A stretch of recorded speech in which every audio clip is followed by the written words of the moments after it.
Last year in Lane Stadium, Duke throttled Virginia Tech 45-10 in one of the worst home losses in Virginia Tech program history. Today, the Hokies look to move to 2-0 without its top four cornerbacks as the Duke Blue Devils look to beat Tech at home for the first time since 1981. From Durham, North Carolina at Wallace Wade Stadium, it's time for the second 3304 Sports broadcast of Virginia Tech football, the 1-0 Hokies and the 0-3 Duke Blue Devils. Thanks so much for being with us wherever you happen to be tuning in. Alongside my broadcast partner, Shelton Moss, I am Evan Hughes. Shelton, great to be back with you. And let's start with the news of the hour, because within the last 60 minutes, it has been announced that Virginia Tech will be without 21 players for today's game, including their top four cornerbacks. How does that change today's game?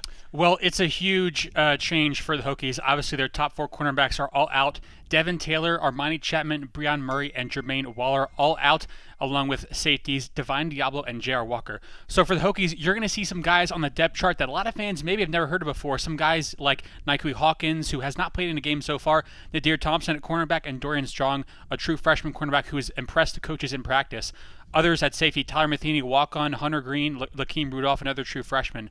So lots of guys, and I think the philosophy for the Virginia Tech coaching staff is just next man up. You got to play. This is 2020. COVID has struck us all, so there's no choice but other than to just man up and try to get this thing done.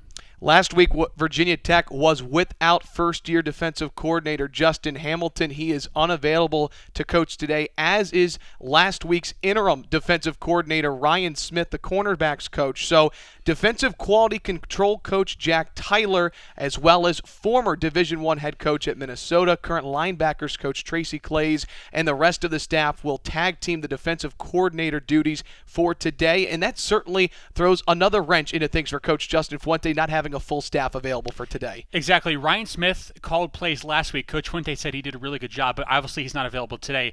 Instead, you'll have Jack Tyler, a guy who played under Bud Foster. He knows this system very well. So I think him, along with Tracy Clays, a former coach at Minnesota, both those guys very experienced. At the very least for Virginia Tech, you have guys in those positions that are experienced. They understand the defense, and hopefully they can help these young guys move along and try to get some positive performances out of today. Kickoff coming at 4 o'clock from Wallace Wade Stadium in beautiful Durham, North Carolina. According to Andy Bitter, who covers Virginia Tech for The Athletic, he tweeted 3 minutes ago, among the Hokies' first and second team DBs today are four freshmen. That's Strong, Jenkins, Rudolph, and Hawkins, and three walk-ons, Matheny, Banks, and Green. Tyree Rogers is the only scholarship senior. Chamari Connor, the only one with decent amount of starting experience. So that's the situation for Virginia Tech today. Not ideal, but like you said, it truly is next man up. Exactly. And Tyree Rogers, by the way, a guy who has gotten some run before. He started against Notre Dame back in 2018 in place of a then injured Divine Diablo, and he did play against Boston College last year. Chamari Connor, obviously a big starter at that formerly called whip position, now more of like a rover type position.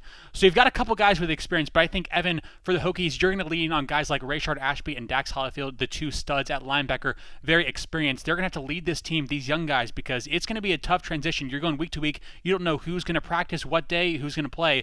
So for Tech, Ashby, Hollifield, guys like that, and Gerard Hewitt on the D-line, those guys need to lead these young group of players and hopefully to victory. Virginia Tech finally got their season underway last Saturday in Lane Stadium, a 45-24 win over North Carolina State. Last week they were without 23 players, including starting quarterback from last season, Hendon Hooker. But today, Shelton, Hooker will be back available for Virginia Tech. That's right. Hooker is available. Now, we don't know if he's going to start. We would expect that Braxton Burmeister, the transfer from Oregon, will start under center for the Hokies. But either way, at the very least, the Virginia Tech Hokies know that they have all 11 starters on offense. You got Silas Janzi back. He's a backup offensive lineman.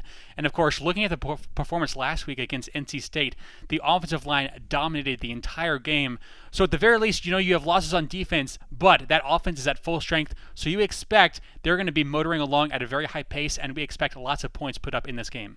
A lot of people didn't really know what to expect from Virginia Tech last week. Again, a team that returned a lot from 2019, but hadn't really been able to practice as a cohesive unit the last couple of weeks. A 45-24 win. What stood out to you about the Hokies win? Well, the first thing I would say is the offensive line. I mean, they just completely manhandled that NC State defensive front, a pretty talented front, by the way. all game long. Brock Hoffman at center, I thought really brings an edge and nastiness to this VTO line that they have not had in a long time. Then you got Christian Darris at left tackle. Luke Tenuta, I thought, was really good, a guy that was less heralded as a recruit, but he's come in at that right tackle spot and done really, really well. Doug Nestor, I mean, there's just so many guys you can name. And then, of course, in the receiving game, James Mitchell, Tavion Robinson both made really good catches. So overall for the Hokies, I think they won. They performed so well because they won in the trenches, and Braxton Burmeister and Quincy Patterson, that 1-2 punch at quarterback, did really well both on the ground and in the passing game. Again, it's great to have you with us here on 3304 Sports. Our pregame coverage continuing on until kickoff, which comes your way at Wallace Wade Stadium at 4 o'clock. Evan Hughes, Shelton Moss. Let's talk about the Duke Blue Devils, Shelton, a team that's 0-3 coming into today. Last week had a lead against Virginia, but ended up falling 38-20. What's gone wrong for Duke early in the season? Well, the first thing I would say is turnovers. Duke has turned the ball over 14 times this year. That is worst among all 72 Division I FBS football teams that have played a game so far. In that UVA game, they actually had a lead going into the fourth quarter, but they turned the ball over on 5 of their last 6 possessions. That gave UVA really short fields. Final score 38-20, gave up 17 points in that final frame. So for Duke, I think the key to the game is just don't turn the ball over. You got to take care of the football. Chase Price has really struggled in that department. He's thrown 6 interceptions this season. They've also fumbled several times this year. So again, the primary responsibility for Duke so far, value the football. If they can limit turnovers, honestly, there's a couple good pieces in this receiving core, and Chase Price, obviously a former 4-star recruit. If they can just not turn the ball over, they've got some good pieces. They can put some points on the board. Chase Price, a transfer from Clemson. He was the primary backup to Trevor Lawrence for a couple of years. He's going into a David Cutcliffe system. You mentioned he struggled a little bit. He's completing just 51% of his passes, 2 touchdowns through the air, 6 interceptions, but he does have arguably the best tight end in all of the ACC, and Noah Gray. Hokie fans remember him well. He caught 2 touchdowns last year in Lane Stadium. For a struggling quarterback, how important is it to have that safety blanket and a guy in Noah Gray? He's incredibly important. He's arguably, like you said, one of the best tight ends, not just in the ACC, but in the country, and he's a guy, if you mention his name, that might give some Hokie fans a little PTSD. Last year against the Hokies back on September 27th, 6 catches, 50 yards, 2 touchdowns. He was all over the field. Preseason All-ACC second-team selection. This is the stud. He is also Duke's leading receiver.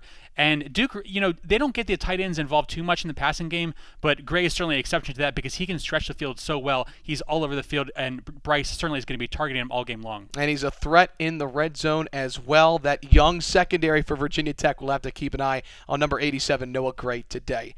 Arguably the most experienced position group on this Duke team, the defensive line. They start 3 seniors, a redshirt junior, headlined by Victor Dimukeji, one of the best defensive linemen in the conference. Dimukeji, an absolute stud. 5 tackles for loss this year, 4 sacks, both lead the team. Preseason All-ACC second-team selection, and he's very experienced. 41 games started, most among all Duke players. And on the other end, you got Chris Rumpf, who might possibly be better, the redshirt junior captain, another preseason All-American. According to ESPN, the number 2 returning defensive end in all of college football. Those 2 guys are absolute studs on the D-line, and really, that defensive front for Duke is really the only reason that they've been in the games they have been so far, because they just get so much pressure on the quarterback, and it's pretty difficult to run the ball against that stout front 4. Fair to say that this game might come down to who wins the battle in the trenches? I think so. I think when I look at this matchup, you got the strength of VT, their O-line, against the strength of Duke, their defensive line. So we'll see how that sort of plays out. I do think that Duke maybe struggles a little bit in the depth department. You look at Ben Fry, the redshirt junior, 6'3", but only 255 pounds. He's their starting defensive tackle. So you look at the matchup with him against Brock Hoffman, who's obviously a big, fierce competitor. If that can go the way of the Hokies, I think they're going to have a little more success in the run game. But certainly in the trenches, that's where the game's going to be won. And if the Hokies can win that battle, you think they have the receivers to sort of open up the passing game and really put some points on the board. Quickly, last year in Lane Stadium, mentioned a little bit earlier, 45-10, Duke beat Virginia Tech on national television, a game in which the 1999 Virginia Tech team that got to a national championship was being honored. Shelton, is that something that's in the back of the mind of Tech players going into today? I think so. I know they won't say it publicly, but you got to think that they were absolutely embarrassed and humiliated after that loss, a 35-point loss, one of the worst in the history of the program. So you got to think it's in the back of the minds of the players. I know they want to go 1-0 each week, but you got to think that loss just resonates a little bit inside their heads, and they want to go out and lay a smacking on the Duke Blue Devils today. All right, that'll do it for the 3304 Sports pregame show. We'll step aside when we come back. Virginia Tech at 1-0 on the season, Duke at 0-3 on the year. We're glad you're with us on 3304 Sports. Hello and welcome into Wallace Wade Stadium in Durham, North Carolina, as we bring you Virginia Tech football on 3304 Sports. It's the 1-0 Virginia Tech Hokies taking on the 0-3 Duke Blue Devils. I am Shelton Moss, joined alongside my partner in crime, Evan Hughes. And Evan, as we mentioned in the pregame, lots of players out for the Hokies. They're going to go with that next man up philosophy. But as you look at this team, there's a lot of guys on this starting depth chart for the Hokies that a lot of fans might have heard before. So for Coach Jack Tyler and Virginia Tech, it's got to be the next man up philosophy. Next man up mentality for both players on the field, as well as missing two coaches on the defensive side of the ball, including first-year defense coordinator Justin Hamilton. Virginia Tech will kick off to start this game. Back deep to receive for the Blue Devils, it'll be Jake Bobo and Jalen Calhoun, and John Parker Romo boots the ball downfield, and we are underway here on a beautiful Saturday afternoon in Durham, North Carolina. High 60s is the temperature, partly cloudy skies in Durham. So as both units come out onto the field, Chase Brice will start the game for the Blue Devils. Evan, we mentioned him earlier. He has struggled very much this season, a former four-star recruit, transfer from Clemson, but he's facing a very young and inexperienced Tech defensive back core. We'll see if maybe that will help him get a little bit in the groove of things here today against Virginia Tech. Now with Virginia Tech missing their top four cornerbacks, they're struggling in the secondary right now. Opportunity for Chase Brice to get some momentum early in the game through the passing game, completing just 51% of his passes coming into today. Brice in the gun, has Gray to his right, a single set back behind him. Duke two receivers to the right, one to left, handoff. First play of the game goes to Deion Jackson, and he is stuffed immediately. Nothing doing there as Norrell Pollard and Jared Hewitt combine to make the stop. So last season for Virginia Tech, the defensive line was the younger part of the defense. Now with the secondary being young in today's game, the defensive line very important for Virginia Tech. Brice under center, second down and 11, clock running, 14:38 left, first quarter. Brice gets the ball. He's going to throw a screen pass out on the flats to Jackson, makes the catch, now makes a stutter step, and he's going to be wrapped up after a solid gain by Chamari Connor as there's a pile of players converging right around the 27-yard line. The stop is made by Connor, and now Duke facing a third and medium. You see Coach David Cutcliffe, the head coach of the Blue Devils, also the play caller. Just a couple of quick passes here for Brice to get comfortable. Third down and 7. Rayshard Ashby, the veteran captain of this Virginia Tech defense, calling out the plays for his team. He is the captain in place of Divine Diablo. No Diablo at starting free safety for the Hokies. Brice claps his hand twice, gets the ball out of the gun. Hokies bring pressure. Belmar gets in from the weak side, takes down Brice. Emmanuel Belmar, his first sack of the season, and the Hokies force a 3-and-out on the first possession of the game. So how about that for Virginia Tech? All the talk on Saturday, missing so many players in the secondary, the defensive line, the story of that series, and he goes untouched into the backfield. Duke simply not accounting for Belmar. I don't think you could script it up a better start to this game for the Hokies defense as Porter Wilson punts the ball downfield. That's a bit of a short punt as it bounces around the 40-yard line of the Hokies and out of bounds ahead of the 35. Not the best punt there from Porter Wilson, the redshirt freshman. Tech with decent field position to start this game. Yeah, absolutely. An opportunity now for the offense to get some momentum. And again, Virginia Tech would love to give their defense a little bit of a cushion to work with, try and jump out first on the scoreboard. So Braxton Burmeister comes out under center to start the game for the Hokies, and Evan just briefly mentioned incredible performance he had against NC State. Didn't throw a lot, but he was very good in the read option. He was really good in the read option, 46 yards on the ground, efficient through the air, 7 of 11. So Burmeister in the gun, gets a snap from Hoffman. He's going to fake the handoff to Blackshear. Burmeister looking downfield, going to throw long for Robinson, and he can make the catch. It was in and out of his hands, knocked away on a wonderful defensive play there from number 33, the cornerback Leonard Johnson. Absolutely terrific coverage there from Johnson. Robinson did get a quick first step, but he stayed with them the entire time. And after Robinson hauls it in, able to get his right hand around the ball and knock it out. That's a nice play there from a veteran. Burmeister now back under center, 2nd and 10. Gets a snap. He's going to hand off to Khalil Herbert. Herbert running right side, now cuts it forward, and he's going to be stopped before he can get back to the original line of scrimmage. That is a big stop there from Duke. That was Shaka Hayward, that sophomore captain there, number 42, the middle linebacker, coming in to make the stop. And he comes right up the middle, leads this Duke team in tackles, and a nice play there for one of the returning starter linebackers for this Duke team, setting up 3rd and long. Of course, there are several veteran pieces on this Duke defense, although they are missing their projected top 2 corners that started the season. those being Josh Blackwell and Mark Gilbert. 3rd down and 11 for the Hokies, 12:45 and counting left in the first quarter. They motion Gallo from right to left. Burmeister gets a snap from the gun, now looking to pass downfield. Duke bringing some pressure, throws, and it is tipped and knocked away from the hands of James Mitchell.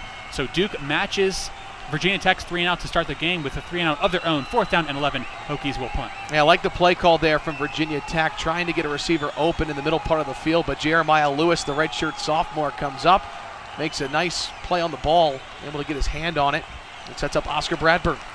Bradburn gets the snap. Duke brings tons of pressure, almost blocked that one, but Bradburn gets it away. It bounces at the 25, takes a Hokie bounce, and fielded on a hop by the return man. Let's see, that was number 5, Calhoun. Jalen Calhoun makes a stop, and he's tackled immediately. 12:26 left in the first quarter, so both teams exchange series on that first drive, and we will go to a commercial break. No score, 12:45 left, quarter number 1. Hokies and Blue Devils from Durham, North Carolina. Back here at Wallace Wade Stadium, no score early in the first quarter between Virginia Tech and Duke. Hokies come to this contest with a 1-0 record off a 45-24 win over NC State last week, a Wolfpack team that got a big win today against Pitt.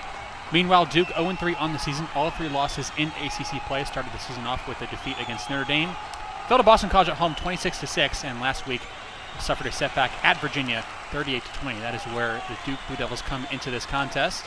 So 1st down and 10 for Chase Price and the Blue Devils, led by David Cutcliffe in his 13th season at the helm of Duke football. Has really revitalized this program. But this is the first 0-3 start his team has had since 2006. As Bryce back out onto the field, ball is placed at the 17-yard line. Bryce with Johnson behind him. Claps his hands once. Tech almost bit on that play fake. And we have a whistle before the ball was snapped. This is going to be a flag, and I think they're going to get Duke with a false start. Indeed it is. That'll back them up 5 yards. So how about that for Virginia Tech's young secondary? I believe that was Matheny coming up towards the defensive line and forcing the false start. And Jalen Calhoun was the guilty party there. Certainly Cutcliffe none too pleased with that infraction. As now it's a 1st and 15. Ball spotted right around the 13-yard line of Duke. Bryce claps his hands, gets the snap, now fake the play action, going to throw downfield. It is batted away by number 44. That's Dorian Strong, the true freshman, coming in to make a play. Evan, we talked about it. Some guys got to step up, and that was a big play by Dorian Strong right there. Absolutely. Big-time play. Receiver open as well. Bryce with a bullet, and Strong lunging forward, gets his left hand out in front to knock the ball to the turf. Dax Hollifield hyped him up after that PBU. Now 2nd down and 15. Bryce from the gun, going to roll out, bumps into his own man, now throws a pass out on the flats to Calhoun. Calhoun makes one man miss, now stutter steps towards the far sideline, pushed out of bounds by Chamari Connor, right about after a 7 or 8 yard gain. Connor knocked him out of bounds, but it was Nadir Thompson who drove him toward the sideline, and that's another one of those young members of the secondary for Virginia Tech who typically would not play, but with their top 4 corners out, he's made a nice play there. Now it is a 3rd down and 8 as we approach the 12-minute mark of this first quarter. Ball just shy of the 19-yard line. Tech with 3 down defensive linemen looking like a blitz formation. Indeed, they bring some pressure. Ashby can't get there now. Bryce throws out into the flats. It is a low throw, bounces into the turf, incomplete, and the Hokies force another 3-and-out. Bryce trying to find his favorite receiver, Jalen Calhoun. He was open, but the pass a little short, and even if he caught it, a member of the secondary right there for Virginia Tech. So Virginia Tech forces 2 3-and-outs on defense, and if you're Justin Fuente, you have to be very pleased. Certainly so, as Wilson will come back on to punt for the 2nd time today. In this game, we've seen a very sloppy start. These 2 teams have combined for a grand total of 4 yards of offense on 9 plays. Duke with 5 yards to their name, Tech with -1 yards of total offense. Wilson on to punt, fields a snap clean. Tech brings some pressure, he gets it away. Ball is high in the air. Robinson goes back, way back to return it. He fumbles the ball, and the ball squirts away. It's picked up by Duke, now in the end zone, and Duke recovers for the touchdown. A fumble by Tavion Robinson leads to 6 points for the Duke Blue Devils. That was a crazy play. Robinson backpedaling after a terrific booming punt from Wilson. And Oscar Shadley, the long snapper for Virginia Tech, actually had a chance to recover Shelton, but he knocked the ball forward to the 5. It rolled into the end zone, and Duke able to pick it up for a touchdown. What a play, and what a momentum shift in this game for an 0-3 team to jump on the board like that. What a start for Duke. The ball was recovered, I believe, by Jalen Stinson, the safety, freshman out of Alabama. But that was a really unfortunate play for Hokies. I think Robinson just misjudged the arc of the punt because he was going back about 10 yards, and he just didn't go back far enough. So a free 6 points for Duke. With 11:37 left in the first quarter, they get on the board first in the most unconventional of fashions. And you have to think Coach Fuente very displeased with that, because knowing how banged up his defense is right now, can't give Duke 3 points, and they just did right there. Again, I go back to Wilson. He deserves a lot of credit on that punt. Like you said, I don't know if Robinson misjudged that punt, but he's backpedaling, and he's almost trying to make a catch like a center fielder going back towards the warning track at baseball there, Shelton. He just misplayed it, put his hands high over his heads to catch it, and that's the second muff punt of the season for Tavion Robinson. Yeah, and we've talked about it. That position for the Hokies, that punt returner, it's been sort of a carousel since 2017 after Greg Stroman left. And I think they might be reviewing something here. Yeah, reviewing to see here if Stinson, who recovered the ball right on the goal line for Duke. There is an official review. Trying to take a look to see maybe where the spot of the ball was, if he was not able to cross the plane. He absolutely did. And it is confirmed by officials. Touchdown, Duke. The place kicker, Charlie Ham, redshirt freshman out of Atlanta, Georgia, on to attempt the PAT. Snap is good, hold is good, it is up, and it curves towards the left, but it sneaks its way in there, and the PAT is good. So 7-0 lead for the Blue Devils to start this game. Not what Coach Fuente and the Hokies had in mind when they started this game out. Tavion Robinson, fumble on the punt return, leads to Duke 6 points, recovery by Jalen Stinson in the end zone. We'll get you back to Durham, North Carolina in just a moment. Blue Devils with a 7-0 lead. Back here in Durham, North Carolina, as Duke has a 7-0 lead over the Hokies, thanks to a fumbled punt and touchdown return. Fumbled by Tavion Robinson, picked up in the end zone by Jalen Stinson. Evan, we were just mentioning this beforehand, but in that type of situation, you feel like you're better off just letting the ball go, and you really can't make those mistakes when you're down so many defensive players. Story of this game, Virginia Tech without their top 4 cornerbacks. So Nikwe Hawkins, Nadir Thompson, Dorian Strong, Tyler Matheny, those players really having to step up. A lot of them walk-on players, and they have the first 2 drives for Duke, resulting in 3 and outs. So to give the Blue Devils 7 free points like that, certainly a tough break for Virginia Tech, and especially that defense who's played well early on. We'll see if the Tech offense can respond as Ham gets set to boot the ball downfield. It is a high end-over-end kick, and it is fielded by the punt returner right at the 1-yard line. It looks like it's Khalil Herbert. Breaks 1 tackle, now another, and he pushes his way forward, dragging a pile of Duke defenders out towards the 25-yard line. The Hokies will take shop at the 25. They had a 3 and out on their first possession. And, of course, a stark contrast in the success of these 2 programs since that 45-10 drubbing by Duke at the hands of VT last year. Duke only 2-9 since that game.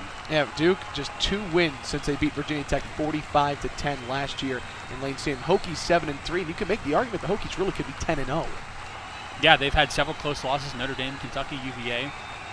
Those last 2 without Caleb Farrell, their star cornerback, who went to the draft this season. Burmeister gets the snap, hands off to Herbert. Herbert over towards the right tackle, makes his way forward, a stutter step, and he makes his way up to the 29-yard line for a gain of about 4 yards. So that'll set up a 2nd down and 5 for VT with 11:14 counting left in quarter number 1. Justin Fuente looking at his play card, trying to decipher this Duke defense. He has a very good track record against teams from the state of North Carolina, and he improved that record last week against NC State. So Burmeister from the gun. Herbert to his left, Blackshear to his right, takes a snap, now fakes the handoff to Blackshear. He's going to throw a screen pass to Mitchell. Mitchell out in the flats, goes up the sideline, makes 1-man miss, now bursts forward past the 40-yard line. That'll be a 1st down for Tech. James Mitchell with his first reception of the contest. Virginia Tech really stretching the field while they fake the read option and then dump off a screen for Mitchell, the tight end. Good blocking out in front from Luke Tenuta, the right tackle. That'll move the chains. Mitchell oftentimes acts as a slot receiver. He can play a variety of roles for this VT team. Very talented, versatile athlete. Potentially a guy who could play on Sundays in a few years. 1st down and 10 for Tech at the 41-yard line. their own 41. Handoff goes to Blackshear, makes one-man miss, cuts it upfield, and he is breaking free into Duke territory, past the Duke logo at midfield. Blackshear, another first down for the Hokies on his first carry. Man, good to see Raheem Blackshear getting involved. The transfer from Rutgers last week just had one rush. He came back to practice late in the week last week, so he was not fully at 100%, but this week we should see a good-to-go Raheem Blackshear with a week full of practice. Burmeister on 1st and 10. Claps his hands, takes a snap from Hoffman, a little bit high, but he gets it. Blackshear again, this time running towards the right side. They try to go off tackle, but nothing doing much there. Maybe a gain of 1 as Duke had that one snuffed out, the defensive ends coming in to make that play. Again, the Duke defensive line, a unit to look out for, headlined by Victor DiMacchese, but Tangelo, Ben Fry, Drew Jordan, 3 seniors and a redshirt junior all starting on the D-line. 9:30 and counting left in this first quarter. 2nd down and 10 for the Hokies as Justin Fuente looks on. Mitchell in that slot position. Eric Gallo, the tight end, is snug to the left. Burmeister gets a snap. They fake the handoff. Burmeister avoids the rush of 1. Now he's going to take it himself, going upfield, makes something out of nothing. Braxton Burmeister showing off that dual threat ability, gets about 5 yards, and what looked to be a potential sack for Duke. Dwayne Carter got in the backfield, and Burmeister shows off his athleticism there, able to avoid being sacked, stepping up in the pocket, and instead of it being a loss, he picks up 3 or 4 yards. And that is a play that the Hokies might not have been able to make in previous years, but Burmeister, an incredibly talented athlete, the former Oregon player, transferred from Oregon prior to last season, out of La Jolla, California. He brings a really nice element to this VT team, so versatile. 3rd down and 4. Hokies need to convert here. Blackshear, single setback. Burmeister gets the snap from the gun, looking to pass, still looking, going to go deep downfield, far sideline. He's got the target. That's incomplete. It was a little bit in front of James Mitchell. And now decision time for head coach Justin Fuente. 4th down and 4 in Duke territory. Might try to go for all the marbles. Yeah, they're on 3rd and 4. It's Mitchell who started off in the slot, and then one-on-one coverage against the safety Marquise Waters. Burmeister's throw just a little too out in front for Mitchell. And you're kind of in no man's land here. Little too deep of range for Brian Johnson, just over midfield. And the Hokies will punt. Bradburn on to kick it deep downfield. Gets it off clean. It is looping towards the end zone, and that will go into the end zone for a touchback. So 4th down and 4. Some coaches might have gone for it, but I think Coach Fuente wanted to play the field position game, knowing that his defense is missing so many key players. So Chase Bryce will get set to go back out onto field. 8:18 left in this first quarter. Duke with a 7-0 lead over the visiting Hokies. As we look at the stats from today's game so far, really none of the offense have done much, if at all. Only touchdown coming from a special teams turnover, but Duke averaging less than 1 yard per play. Tech is close to 4, so they're getting a little bit more action here. Bryce back out onto the field. He's going to hand off to Jackson going on the right side. Actually, beg your pardon, that is not Jackson. That is number 21, Mateo Durant, the backup running back, the junior out of McCormick, South Carolina. Gets a couple on that rush. 6'1", 195 junior. Has 1 rushing touchdown on the season and gets over the century mark in terms of rushing yardage. Clock is counting towards 8 minutes. Ball is at the 20-yard line. Bryce with Durant behind him. From the gun. Now gets the snap. 2nd down and 10. Rolling out to his right. Design rollout. Going to throw. He's got his man. It's number 6, Eli Pancol, the sophomore, with the catch. He has a first down for the Blue Devils. Yeah, Pancol, 4 receptions, 86 yards coming into today. Honorable mention selection by Pro Football Focus in terms of their freshman class a year ago. He's got a bright future. 1st down and 10 as the Blue Devils move the chains. Ball's at the 33, 7:43 left in the quarter. Handoff to Durant, and he breaks free. He's got a hole. He's bursting forward into the second level. He's got a first down for Duke. Mateo Durant, his biggest carry so far of the game. It's a gain of 12. Excellent blocking up front from Casey Holman, the left tackle, and Maurice McIntyre, the left guard, creating that hole. First down, Duke, their best run of the day. Tyler Matheny came up to make the stop, starting at free safety in place of Divine Diablo.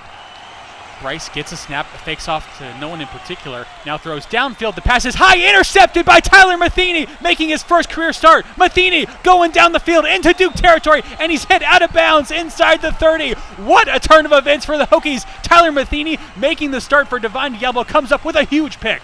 Tyler Matheny, who has not seen any significant action so far in his Virginia Tech career, just in the right place at the right time. Bryce looked to fake the handoff. His running back wasn't there, so that brought Virginia Tech with a lot of pressure. Bryce delivered a great pass right over the middle, but it's off the hands of Pancall and then right into the hands of Matheny, the free safety. Had a ton of room down the far sideline, and Shelton, that Virginia Tech bench, absolutely electric right now. So fired up for the safety starting in place of Divine Diablo. You got to know they're super happy for him making his first career start. Obviously, him and Diablo have a very good relationship. Those two guys have worked together for a couple of years.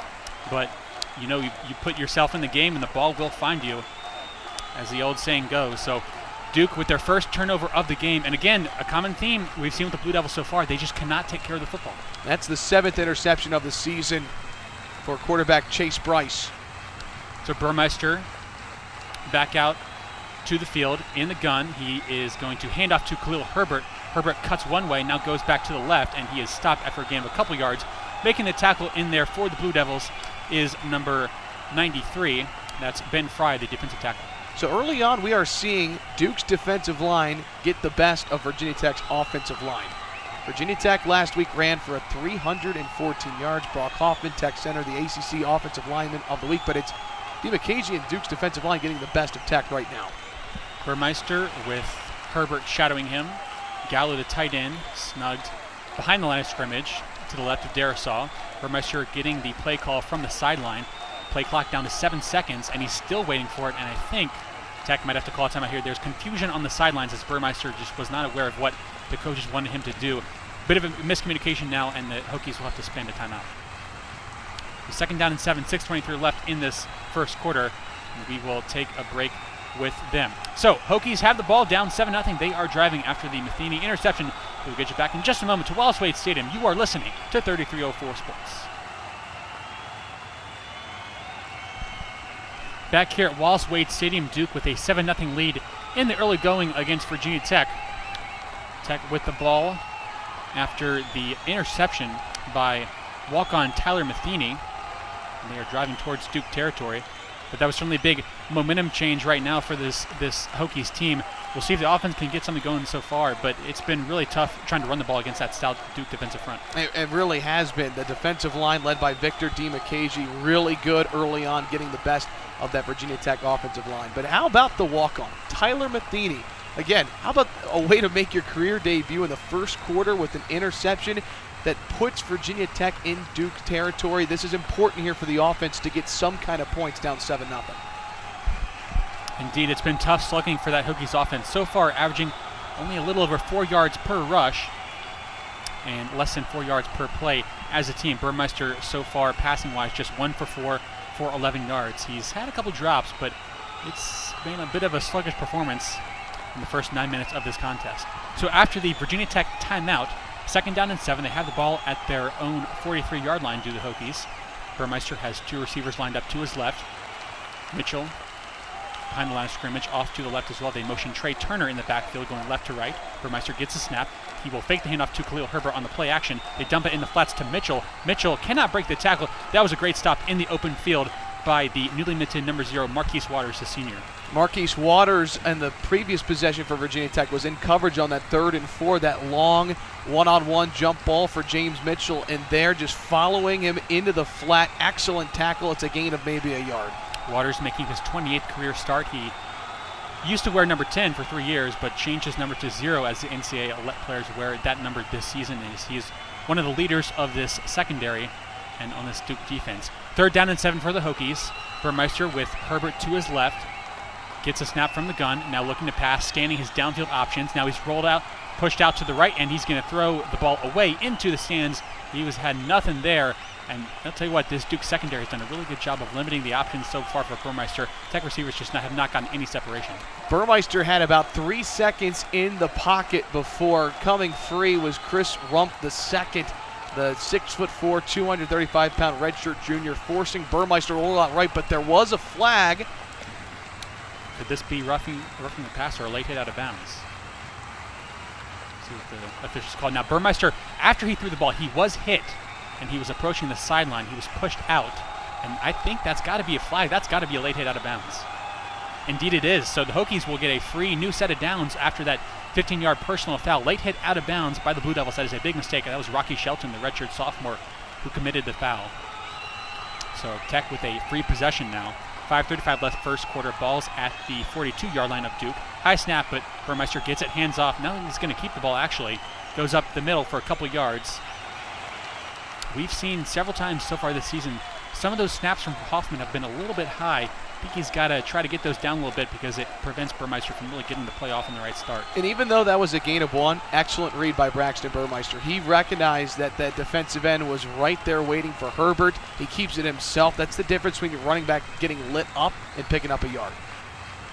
2nd down and 9 for the Hokies. Duke with 4 down linemen playing that 4-2-5 defense. They fake the handoff. Now Burmeister going to throw downfield towards the near sideline. It is caught by Tavion Robinson as he high points the football, going up against the defender Lewis. That was an incredible catch by Robinson over the much taller Jeremiah Lewis. Tavion Robinson just mossed Jeremiah Lewis. One-on-one jump ball. Robinson climbs the ladder at the 17, able to haul it in. He muffed the punt that led to a touchdown. He makes up for it there. Robinson only 5'10", but he made the catch over the 6'1" Lewis. That's going to go on the highlight reel for Mr. Robinson. Burmeister now with the ball at the 12-yard line. Hokies have it 1st and 10. They fake the handoff now towards the middle. It is caught over the middle. Touchdown, James Mitchell. There is a flag on the play, but for now, the Hokies have scored. We'll see what the flag is, but it is offsides against Duke. That is a touchdown, Hokies. James Mitchell, his first touchdown of the day, 2nd of the season, and the Hokies are an extra point away from tying this game up. Hokies have been doing a lot of read option today. There they fake the read option, very similar formation. Mitchell falling over in the end zone there, hauls it in, his 2nd touchdown of the season, and he might have hung on there after a jersey grab. No flag. Excellent catch for Mitchell, and the extra point from Johnson is good. We are tied at 7. Well, just like that, Hokies are back in it. The touchdown connection, Braxton Burmeister to James Mitchell, 7-7 your score, 4:26 left in this first quarter. We'll get you back in just a short moment from Wallace Wade Stadium. You are listening to 3304 Sports. Back here, first quarter between Duke and Virginia Tech. James Mitchell with the most recent highlight grab for the Hokies. 7-7 is the score. And as Evan briefly mentioned, Mitchell, part of the reason that grab was so impressive, he might have been held on that play as there was a little jersey grab by the cornerback. But I'll tell you what, this guy, James Mitchell, is such a luxury to have because he's so athletic. Now, he's listed as a tight end, but he can play slot receiver. And in fact, last season he did mostly play slot receiver, but he's just so athletic, tall, and versatile. He brings so much to this Hokie offense. We talked about in the pregame show, Noah Gray of Duke might be the best tight end in the ACC, but Mitchell and Gray, 2 different types of tight ends. So versatile. That's the word to describe James Mitchell. John Parker Romo doing that high step to kick it off downfield. It is very deep, and that is a touchback. So the Duke Blue Devils will take over at their own 25-yard line. So 7-7 is the score. Hokies are back in this game, and we will see what the Duke offense can do in response. They really have not done much. Now, they were driving the ball in that last possession, but, of course, interrupted by that Matheny interception. Yeah, Matheny right at about the 30-yard line there, waiting for the tip, returned it back to midfield. And that was unfortunate for Chase Price because that's an interception there. There's nothing much you can do. You put the ball in the hands of your receiver, it's tipped, and then it's intercepted. So Duke back out onto the field. Will Taylor is at center for Duke in place of the injured Jack Volleyball, who tore his ACL a few weeks ago. Handoff goes to Durant right up the middle. He's got a hole, and he's got some nice yardage there, about 7 or 8 yards for Mateo Durant, who's had a big role so far in this game. Ball will be spotted at the, I think about 3 yards shy of the first down marker. 2nd down and 3. Handoff again to Durant. This time he's got another hole, but he's stopped by Dax Hollifield. Couldn't make the tackle, but coming in with reinforcements. That is, I think, Amari Barno with the stop. So Hokies stop Durant just shy of the first down marker. And Duke going no huddle here once again. Under 4 minutes now, first quarter. 3rd down and 1 for the Blue Devils. Handoff to Durant. He got the first down as he made a nice little stutter step to get beyond the reach of Ashby, and the Blue Devils will move the chains. Going with that no-huddle offense, they are going very quick, and we have seen much more of Mateo Durant than we have of Deion Jackson. I wonder if his health is okay. Mateo Durant is the single step back now for the Blue Devils. Bryce from the gun, 3 receivers to the right, 1 to the left. Claps his hands, gets the snap. He's going to hand off to Durant. He's got another hole right up the middle. They keep pounding right up the gut, and that's worked pretty well so far. 5-yard gain, tackle made by Hollifield. And the passing game hasn't quite worked out early in this game for Duke, but they're running the ball effectively.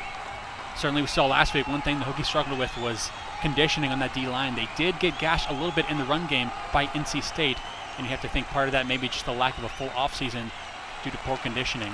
2nd down and 5. Bryce Durant behind him. He's going to throw it into the flats. He's got Gray, makes a nice stutter step and dives forward. Again, Ashby couldn't make the stop quite away. He dives forward right around the 50-yard line, and Duke has another 1st down. Chase Bryce finds his favorite target, his best friend, and Noah Gray. Just a simple slant over the middle. That's a great play call from David Cutcliffe to try and get his quarterback some confidence on this drive with short 5-yard passes. Again, the ball carrier is Jackson. Actually, no, Bryce kept that. We were faked out for a little bit, but on the read option, Chase Bryce keeps the ball, and he manages to get a nice gain out of that one, a few yards for him. 2:34 now and counting left in the first quarter, 7-7 the score.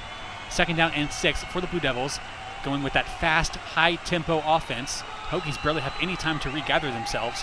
Again, the handoff is to Durant, going up the middle. That's Jackson, rather, and he is stuffed after a gain of a couple yards in on the tackle. Ashby, and it looked like it was Norrell Pollard making the stop for the Hokies. This is a big 3rd down for Duke. They've got the ball now in Virginia Tech territory. They could really use to pick this up, try and get into field goal range. So Deion Jackson in running back at the game, in the game for Duke. Ball spotted at the 47-yard line of the Hokies. Bryce under center gets the ball. He is looking for someone, and he's going to be taken down and sacked. This time it's the captain, the veteran, the leader of the defense, Rayshard Ashby, with the tackle for loss. Excellent job by Virginia Tech linebackers staying home, middle part of the field. Dax Hollyfield, that was a one-read play. Bryce looked over the middle and wasn't there, and then Virginia Tech able to get to the quarterback and bring him down. It's 4th and 7. Ashby, a guy who has made so many plays for the Hokies since he became a full-time starter back in the 2018 season. On to punt for the Blue Devils is Porter Wilson. For the 2nd time today, Wilson gets the ball, boots it. It is a bit of a low kick, end over end. Robinson this time will let it bounce, but fortunately for the Blue Devils, it takes a great bounce for them, and it'll be down at the 1-yard line. So Robinson decides to let this one go, and it is down at the 1 by Duke. So, with 1:15 left in the first quarter, we will take a break. Hokies and Blue Devils tied 7-7 here from Wallace Wade Stadium as we come to you live on 3304 Sports.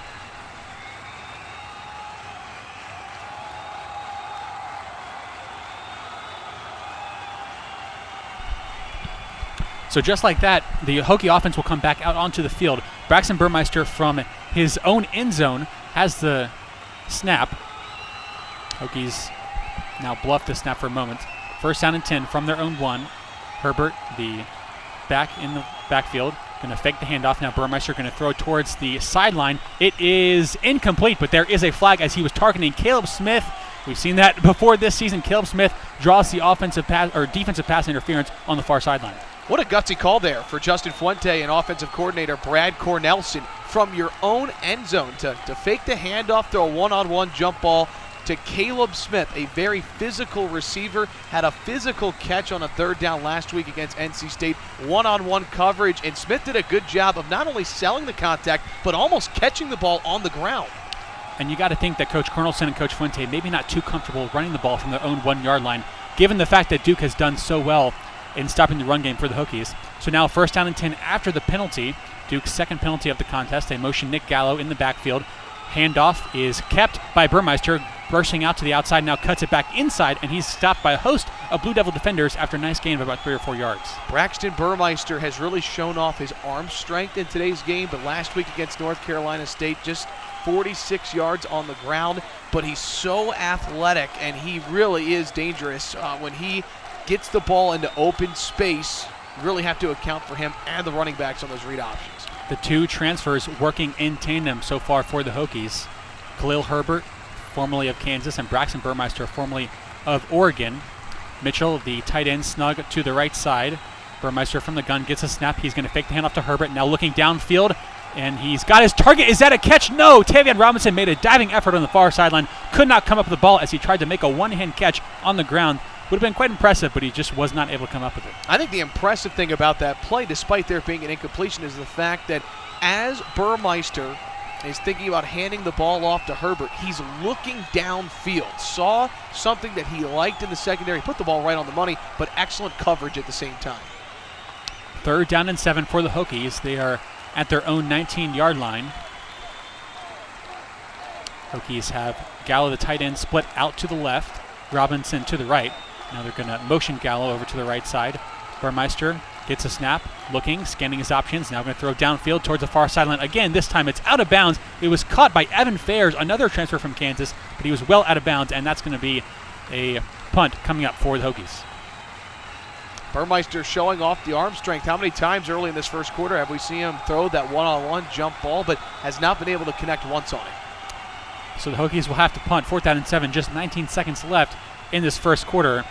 Both teams still trying to find that offensive rhythm, as it's been a pretty sloppy quarter overall, for the Hokies averaging just over 4.5 yards per play, as Oscar Bradburn shanks that punt. He did a line drive punt. It takes a nice Hokie bounce, but that was probably not the best result you could have had there. It'll take a bounce just shy of the 40-yard line of the Duke Blue Devils, and that is where they will take over with 9 seconds left in the first quarter. Yeah, barely got his foot on the ball there. Lucky, I mean, that ball hit about the 30-yard line. It rolled all the way to about the Duke's own 45-yard line. So great field position for Duke coming up. Really want to see, though, can Chase Bryce find some confidence through the air on this drive? Not a ton through the air in the first quarter for the Duke quarterback. Yeah, it's been tough going for this Duke offense, but certainly got to credit the Hokies with lack of almost their entire defensive back unit, and with several backups deep down on the depth chart. Bryce back under center, 1st down and 10 from around the 42-yard line. Hands off up the middle to Jackson. Makes one-man miss, and he bursts forward for a gain of a couple yards, and that will end the first quarter. So a bit of a back and forth. Hokies got a touchdown from James Mitchell and a pass from Burmeister. Duke with the score on the fumble punt return by Tavion Robinson, and that is where we stand as we go into quarter number 2. I am Shelton Moss alongside my partner Evan Hughes. We'll get you back in just a few moments here for the start of the second quarter. You are listening to 3304 Sports. Back here at Wallace Wade Stadium, Hokies and Blue Devils in a deadlock 7-7 as we start quarter number 2. Evan Hughes alongside myself, Shelton Moss, with you for 3304 Sports. In that first quarter, Hokies were led in rushing by Raheem Blackshear with 13 yards on 2 carries. Tavion Robinson had 29 receiving yards, along with James Mitchell with 23. Burmeister throwing-wise, 4 for 10 for 52 yards and a touchdown. Meanwhile, for the Blue Devils, Chase Bryce, 4 for 7 with an interception. It was picked off by Tyler Matheny. Receiving-wise, Eli Panko leading the way with 13 yards on just 1 reception. Duke has 4 different players with at least 1 catch. They are spreading the ball all over the field in stark contrast to the Hokies, going just with Mitchell and Robinson. Leading the way in the rushing category for Duke, Mateo Durant. He has gotten the ball 6 times and rushed for 29 yards. As we bring you back here for quarter number 2, 2nd down and 8, Blue Devils have it near Virginia Tech territory. Bryce is under center, has Gray to his left, and the setback, Jackson to his behind him actually throws out the quick pass out route, is caught by number 24. That is, try to get a name for it here. That's Jarrett Garner, the redshirt sophomore wide receiver, 6'3", out of Harrisburg, North Carolina, a seldom used receiver. Goes for 7 yards, 3rd down and 1 now. Bryce gets a snap. He's going to hand off and stopped in the backfield by a host of Hokies defenders. Jared Hewitt and Dax Hollifield leading the way as they had Gian Jackson all wrapped up. So the last 2 Duke possessions, they've had 3rd and manageable at midfield, and Virginia Tech's defense has now forced 2 very big punts. It looks like Duke has a little bit of momentum offensively, and then the linebacking core led by Hollifield comes in to wrap him up with Gerard Hewitt. Also notice, give credit there to Justice Reed, the big man, the transfer from Youngstown State at 24 years old, also had a hand in that tackle for loss. Punt from Porter Wilson is going to not be caught. Hokies will down the ball at the 25-yard line as they'll let it roll. And so that is where Virginia Tech will start their next possession. So again, we've seen another 3-and-out forced by Virginia Tech, and I think it's so critical at this juncture in the game. We saw last week the Hokies really struggled, I think, with NC State rushing the ball. It seemed like when NC State will go up-tempo, they got a little bit fatigued. And we'll see this week if Virginia Tech can just get this defense off the field, that will go a long way into helping their success, because with no offseason, conditioning is certainly a question mark. Well, even though this game is tied early in the second quarter, 7-7, and the 1 touchdown for Duke came off of a miscue from Tavion Robinson, Justin Fuente has to be extremely pleased. Again, the story of this game, Virginia Tech missing its top 4 cornerbacks and have not given up a defensive touchdown. So back to the action here. Burmeister under center. He's going to fake the handoff to Blackshear. Now throwing out towards the flat. That's a crossing pattern for Tavion Robinson. That was broken up by the defensive back. Couldn't tell who it was, but incomplete pass. 2nd down and 10 now for the Hokies. Burmeister gets the call from his offensive coaches. Yeah, Brad Cornelson called a heck of a game last week for Virginia Tech, the offensive coordinator. 45 points in week 1. 2nd down and 10, ball spotted at the 24-yard line of the Hokies. Burmeister now alone, under center, gets a snap, looking downfield. He's going to run, but he's going nowhere as he breaks one tackle, but he cannot escape the reach of 2 Duke defenders. Leading the charge was Dwayne Carter, the redshirt freshman, the big man, 300 pounds. He takes down Burmeister for the sack. Dwayne Carter has been all over the field for Duke. We talked so much coming into the broadcast about Victor Dimukeje. Virginia Tech has really keyed in on him, but Carter has been a menace so far for Virginia Tech's offensive line to deal with as he shushes the crowd with nobody there. Of course, no fans in attendance. That was a similar scene at Virginia Tech last year. They did allow 1,000 fans in, but none so far for Duke. 3rd down and 18. This is a low chance of conversion here for the Hokies. Burmeister will motion Mitchell in the slot. Gets a snap. He's going to look downfield. They're trying to get that screen pass off, and Burmeister going to make the smart move, just throw it in the ground for Blackshear.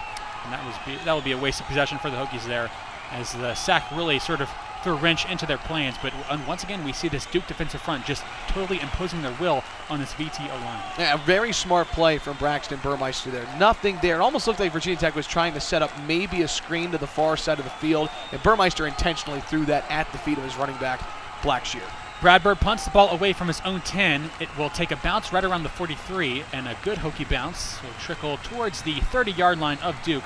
So good job by Bradburn, flipping field position just a little bit with 12:49 left in this first half. So Chase Bryce and company back out onto the field.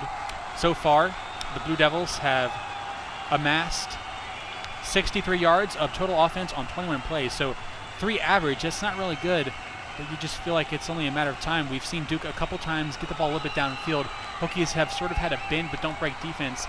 If he can get Noah Gray a little bit more involved, you think that Duke might have a better chance of trying to get this ball down the field and hopefully get a scoring chance. Yeah, Noah Gray actually lined up in the slot on a play, just a simple slant over the middle, and Bryce connected for a gain of 5 or 6.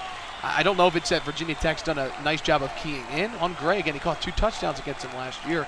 Or if, Duke is continuing to try and run the football. Mateo Durant's really been a highlight early on for this Blue Devils rushing attack. We'll take a quick break, get you back in just a few moments here from Wallace Wade Stadium. 7-7 the score. You're listening to 3304 Sports. Back here in Durham, North Carolina, 7-7 the score between Virginia Tech and Duke. 13:56 left in quarter number 2. As Duke is going to go back out onto the field. We've seen a bit more variation in the offense for the Hokies so far. Passing the ball a little bit more. It hasn't quite worked out, but for the Blue Devils, they're still trying to get that rushing attack established. I think Tech's defensive front, not really eye-popping in terms of the star talent, but they've done a pretty good job holding up against that Duke line so far. So Chase Bryce and company back out onto the field. Duke in their first 0-3 start since 2006, trying to get their first win of the season. Of course, their first ACC win, off to a rough start, having been marred by turnovers. We'll see if things change on the ensuing drive.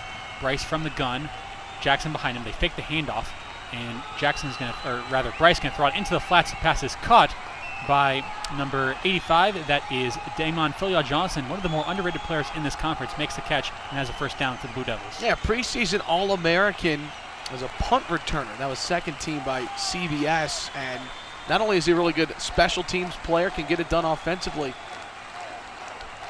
As they motion the receiver Maridi in the backfield, they're going to throw it into the flats again, and the receiver Damon Filial-Johnson trying to make something out of nothing, and he's wrapped up in the backfield. Nice stop there by a host of Hokie defenders in there. Norrell Pollard, Dax Hollifield, and Justice Reed all combining to make a stop. What a great play from Virginia Tech's defense as Bryce took that snap, rolled right.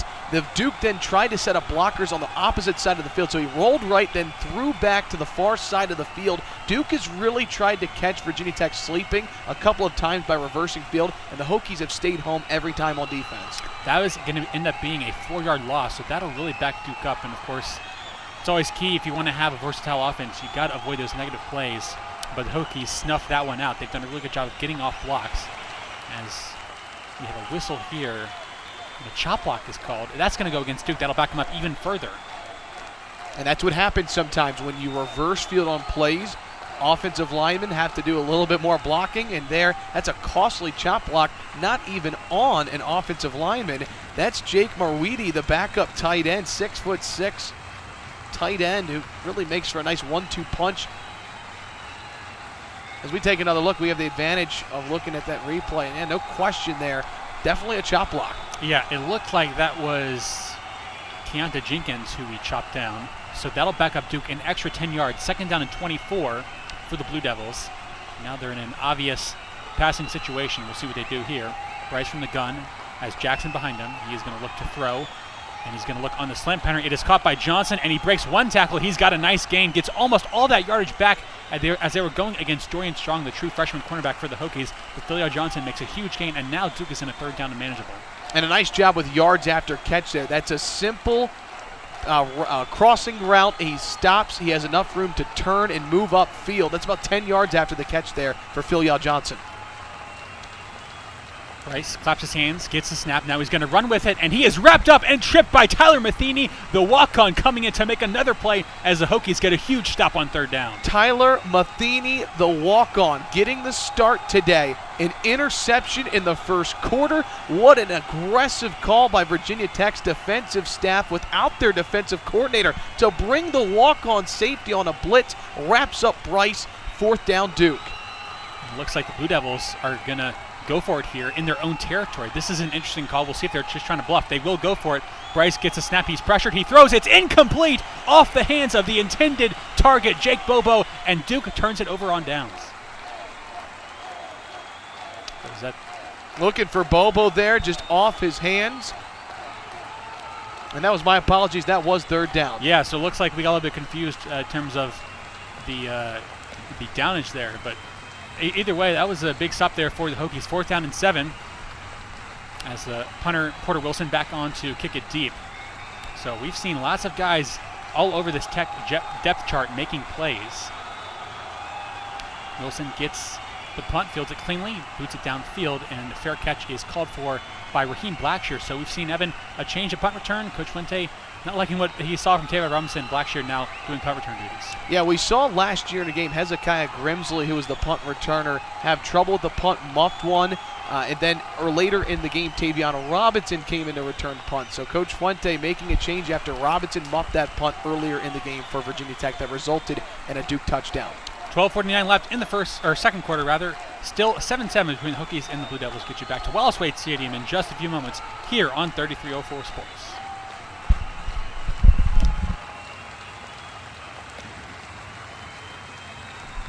We welcome you back here to Wallace Wade Stadium. Hokies and the Blue Devils in a 7-7 deadlock. About 3 minutes through the second quarter of action. Hokies about to get the ball back after they force Duke into another punt. It's been a bit of a sloppy game so far on both ends, particularly offensively, but you certainly have to credit the defensive fronts for both teams making it difficult on the opposing offensive line to get anything going here. And you got to start thinking, Evan, at this point, if the Hokies can just get something going offensively, just get a lead, because it seems like so far in this one, this is going to be more of a defensive grudge match. So you feel like whoever can go into halftime with the lead might have a significantly better chance of winning this game. Burmeister 4 of 12 through the air. Hendon Hooker is available for today. You wonder if he'll see some action here late in the second quarter. Certainly a wealth of options for Coach Fuente at the quarterback position. Burmeister still out there in the gun. He's going to hand off to Blackshear. Now they're going to flip it to Trey Turner on the reverse. Turner bursting up the far sideline, and he will go out of bounds. A nice gain there on the trickery from Coach Fuente and Cornelson. Last year, Duke, Virginia Tech, the Blue Devils won 45-10. We actually saw Calhoun throw a pass very similar to that formation across the field. Thought Turner might throw, but that was the double reverse the whole way. Duke does a nice job of limiting that to just 5 yards. Yeah, certainly a very fundamentally sound and well-coached defense. Coach Cutcliffe has his team ready to go. Now a 2nd down and 5, 10:22 and counting left, quarter number 2. Burmeister fakes the snap, almost clapping his hands. Now gets the call from his coaches on the sideline. They'll motion Blackshear to the left. Nick Gall, the tight end, snuggled to the right. 2 receivers over to the right. They hand off to Blackshear, going right tackle. Doesn't have a lot of running room. Makes his way upfield. We'll get about maybe half a yard there, but nothing doing there. Once again, making the stop for the Blue Devils. It was number 54 in on the tackle. That's Derek Tangelo. So 3rd down and 5 for the Hokies. Lots of beef on this Duke front four. Tangelo at 310 pounds out of Gaithersburg, Maryland. The senior from the Bullis School. Not just talented are the Blue Devils in that front four, but also very experienced. Burmeister now with it 3rd and 5. Ball's at the 25 of the Hokies. He gets the snap going through his progressions. Now he's going to take off and run with it. He's got the first down and more. Burmeister dashing down the far sideline has the chains for the Hokies. Braxton Burmeister once again shows off his athleticism, does a nice job of looking over the middle field, realizing that everybody's drop back in coverage for Duke has nothing but green grass in front of him for about 10 yards. Great blocking up front, 1st down Tech. Of course, what makes him so versatile, not just the straight line speed, but also the burst and the overall athleticism. Hokies move the chains, ball placed at the 37-yard line. 9 minutes now left, quarter number 2. Burmeister with it, and a 1st and 10, gets a snap, hands off to Herbert going right tackle. Now he's going to go outside, bounces it up the far sideline, and he bursts forward, diving forward. He's got another 1st down. Now the Hokies are finally starting to move the ball. Best run of the day for Herbert. Last week against North Carolina State, 6 attempts, 100 yards. A little bit of a slower start there, but nice blocking once again from right tackle. Luke Tenuta working on Chris Rump II. Now right back to the action. Herbert goes up the middle this time. He's got another nice chunk gain. This time goes for about 7 or 8, and the Hokies are really starting to move the pile. They're getting some penetration on that O-line. When Virginia Tech's able to run the ball well with Herbert and Blackshear, that really sets up the passing game. It's been a lot of passing for Burmeister early. This could really help get him comfortable through the air. Now Burmeister with it. That was actually a 1st down run, so Herbert picked up 10 yards now as Burmeister gets the call from his coaches. They have Mitchell lined up to the left, just offset from the line of scrimmage. They fake the handoff to Herbert. Actually, no, they do give to Herbert, and he's wrapped up before he can go anywhere, as making the tackle in there for Duke was Chris Rump, the stud defensive end. And after the play, extracurricular activity as Lacita Smith, Virginia Tech starting right guard, rather left guard, getting into it with Chris Rump II. Surprised there were no flags thrown there, maybe offsetting penalties. There's really no surprise. We've heard all season long that Brock Hoffman has really brought an edge and nastiness to that offensive line, and you think that might sort of permeate with the other members of that O-line. 2nd down and 11 for Burmeister and the Hokies. Robinson out to the right.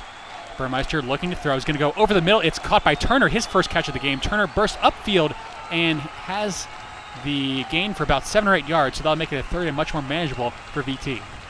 So 7:15 to go, tie game, you mentioned it. The team that has the most success on offense by halftime will have a lot of momentum, and it could mean a lot to have that halftime lead. Virginia Tech threatening here in Duke territory.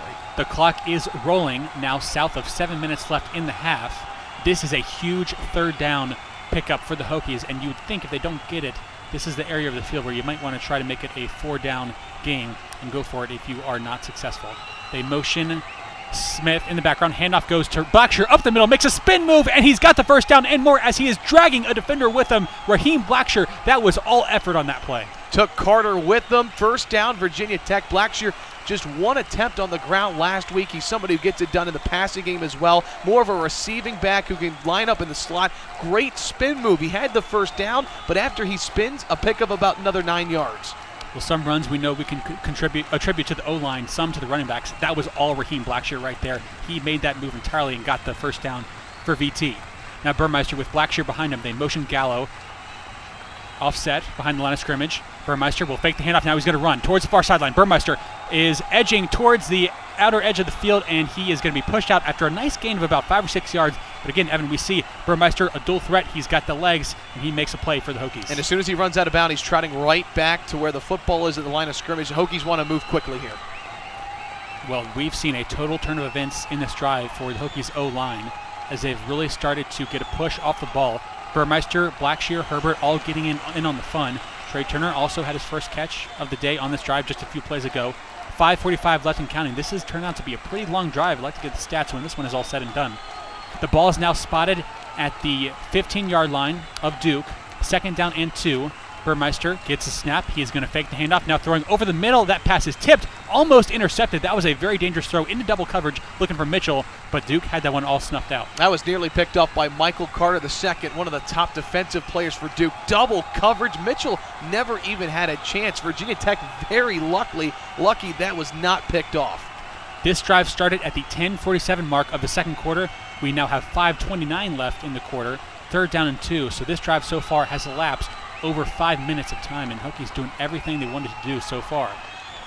Big 3rd down conversion here. 2 yards to go to get the first down. They motion Turner right to left. Handoff goes to Herbert. He stumbles as he got the ball. That's a tough break for the Hokies because he thought that he might have gotten the first down, but he stumbled as he was getting the ball from Burmeister. You know, the snap from Brock Hoffman almost looked like a changeup. It wasn't a tight spiral going right back to Burmeister, and it looked like it slowed up the backfield a little bit, and then he just tripped over his own leg. So 4th and 2, and Coach Fuente and the Hokies are going for it.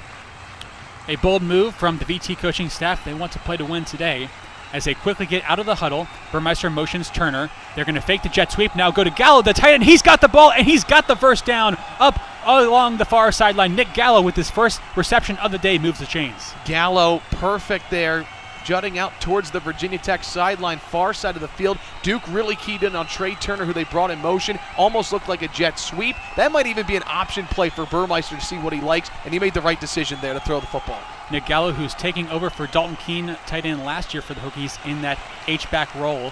Keene drafted in the 3rd round by the Patriots last spring. He has provided a big presence for the Hokies offensively. First down and goal from the 7-yard line. Burmeister gets a snap. He's going to hand off to Blackshear. Blackshear going around the tackle, and he is stuffed. Nothing doing there as he is wrapped up behind the line of scrimmage. Leading the way is Marquise Waters for Duke. Yeah, also in for Duke, Drew Jordan, the defensive end. Another one of those experienced seniors up front. Nothing doing there for Virginia Tech. 2nd down and go now. 4 minutes left and counting in this second quarter. Again, this has been an absolutely brutal drive from the Duke perspective. For the Hokies, they've taken so much time off the clock. You got to be happy, regardless of whether this ends in a field goal or a touchdown. You got to be happy with the way your team has controlled the ball for so long, almost taking up half the quarter. Coach Fuente looking on, watching his troops execute. 2nd down and goal from the 9. Burmeister gets the ball. He's going to design roll out to the right. Burmeister bursts through, and he's up a couple yards, probably about a 5 or 6 yard gain there. He gets a nice chunk there, and that'll make it a much more 3rd down and goal from about the 4-yard line. That was the play that Quincy Patterson scored a 50-yard touchdown on last year against North Carolina. Simple quarterback power, line receivers up to the far side of the field, and that was a direct snap to Burmeister. A run the entire way, and it looks like the Hokies will call a timeout on 3rd and goal. Coach Fuente wants to talk about this play call. Yeah, good strategy, and you'd think that this is a big pivotal play in this game, because if Hokies can score a touchdown, that's a much better feeling, obviously, than having to come away on this long drive with only 3 points. So we'll see what they do here. As we talk about this game so far, total yards for the Hokies, they have accumulated 150 yards of offense. Duke only 91. But again, the score is 7-7. And watching this game, obviously, you had the big mistake with Tavion Robinson fumbling that punt return that led to a Duke touchdown. But overall, if you just look at this on a per-play basis, I would think it's fair to say that Hokies are really the better team so far today. Just judging qualitatively, they've really sort of set the tone and dominated the line of scrimmage, at least for the past 5 or 6 minutes. Well, I think Duke's defensive line has been really good all the way up until this drive. Virginia Tech starting to find some success on the ground. The story of this game at the moment, though, Virginia Tech's defense has not given up any points. The lone touchdown for Duke was off of a muff punt that was recovered in the end zone. Without their top 4 starting quarterbacks, Virginia Tech's defense has come up big. The linebacking core of Ashby and Holyfield's been important, but the story might be Tyler Matheny, the walk-on safety, with a sack on a 3rd down blitz and an interception. Yeah, Matheny has played incredibly well, again taking over in place of Divine Diablo, normally the starting free safety for the Hokies. He is out due to some COVID-related situations. We don't know exactly what the details are, but again, if you're just tuning in, the Hokies are without their top 4 cornerbacks and 2 of their top safeties, Diablo along with J.R. Walker. None of those guys available for VT, along with a host of other players in total for the Hokies. They are without 21 of their players, along with 2 coaches, including Justin Hamilton, the defensive coordinator, and Ryan Smith, the defensive backs coach. And we don't know who exactly is calling plays for Virginia Tech. Last week it was cornerbacks coach Ryan Smith. As you said, he's unavailable. Justin Hamilton unavailable. We know that Jack Tyler is involved, but Tracy Clays, Bill Tierlink, and Daryl Tapp, the job they're collectively doing as a unit right now, down 2 coaches, have to be really impressed with Virginia Tech's defense today. On the ground, rushing-wise, Tech averaging just north of 4 yards per carry. Duke is under 2, so they've done very well on the line of scrimmage from that perspective. As we're back to the action here, 3rd down and goal, 3:19 left in the second quarter. Hokies have the ball inside the Duke 5-yard line. Burmeister looking on. Lucita Smith in the game for the Hokies, directing his fellow offensive lineman. Burmeister under center. He's got Blackshear to his right. Ball snapped from the 4-yard line. He gets it, looking to pass. Duke brings pressure. They throw over the top to Mitchell, and it's batted away by Marquise Waters. Another spectacular play by the Duke cornerback. Mitchell had that one until he didn't. Marquise Waters, the PBU. The senior from Delray Beach has made a couple of nice plays in the secondary today. He's been matched up with James Mitchell many of times, and there he comes up clutch for the Duke defense. And it would appear as though the Hokies are set. Well, let's see what they want to do here. Do they go for it or do they kick the field goal? Looks like they are going to kick the field goal. So Brian Johnson will come on to kick a 21-yard field goal. He is perfect under 40 this season, and he kicks it up and good. So now 19 consecutive field goals made for Brian Johnson.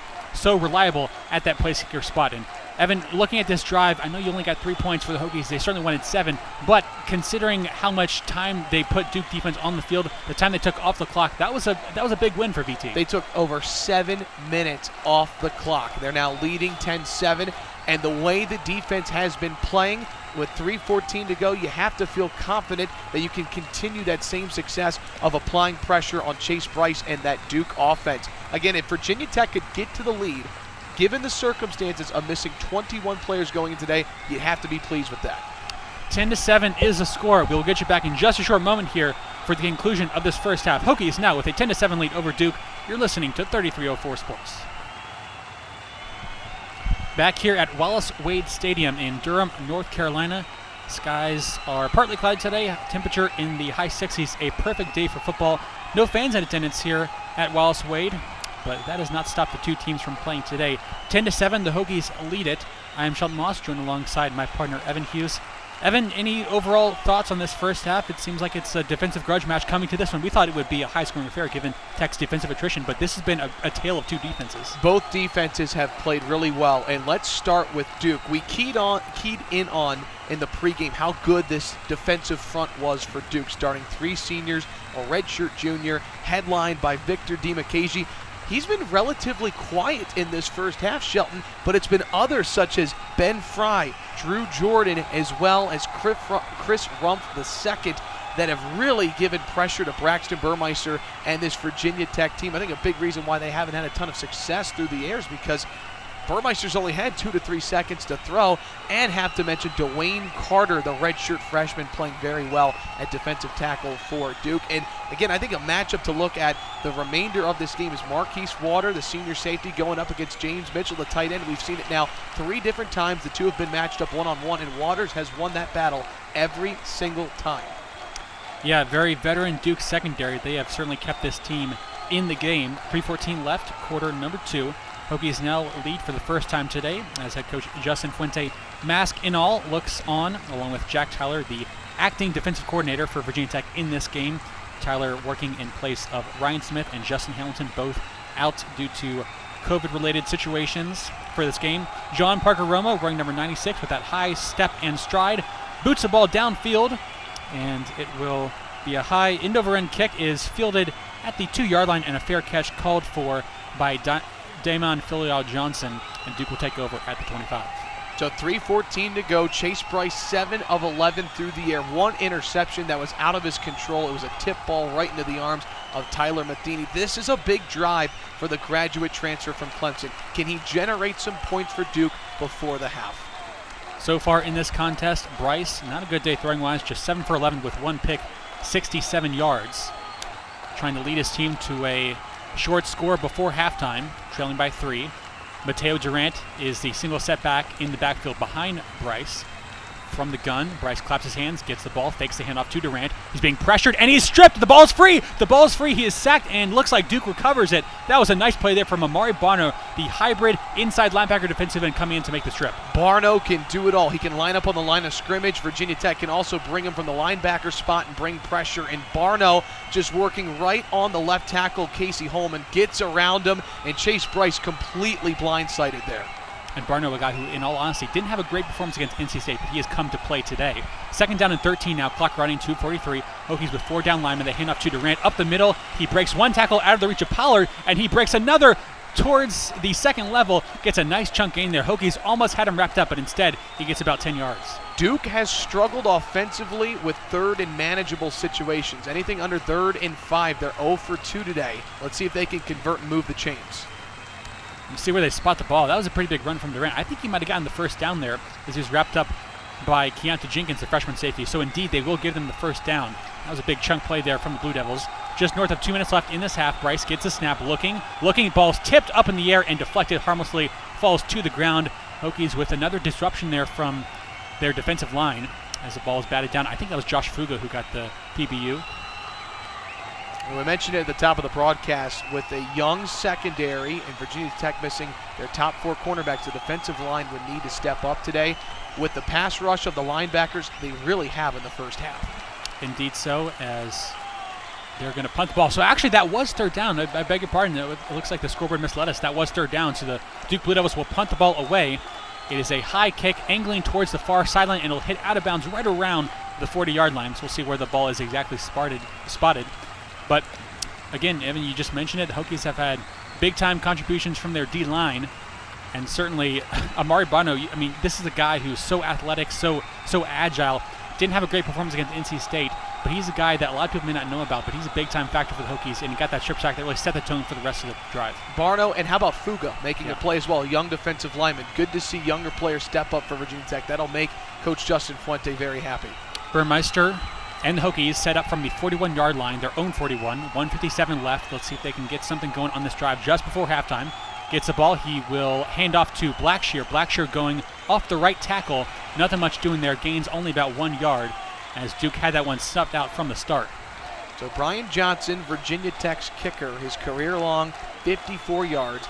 Minute 43. You've got 2 timeouts left. You only really need about 25 to 30 yards to get into field goal range. So Virginia Tech has the luxury of being able to run the football.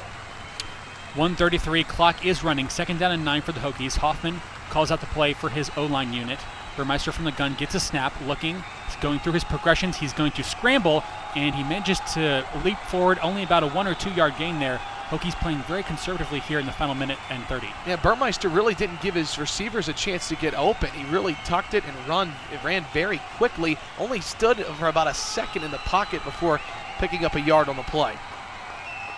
Duke has played very well in coverage so far. Hokies receivers have not been able to get a ton of separation, save for a couple plays. 57 seconds now. You think that Coach Fuente is probably just going to let this clock run down just in case they don't get the first down.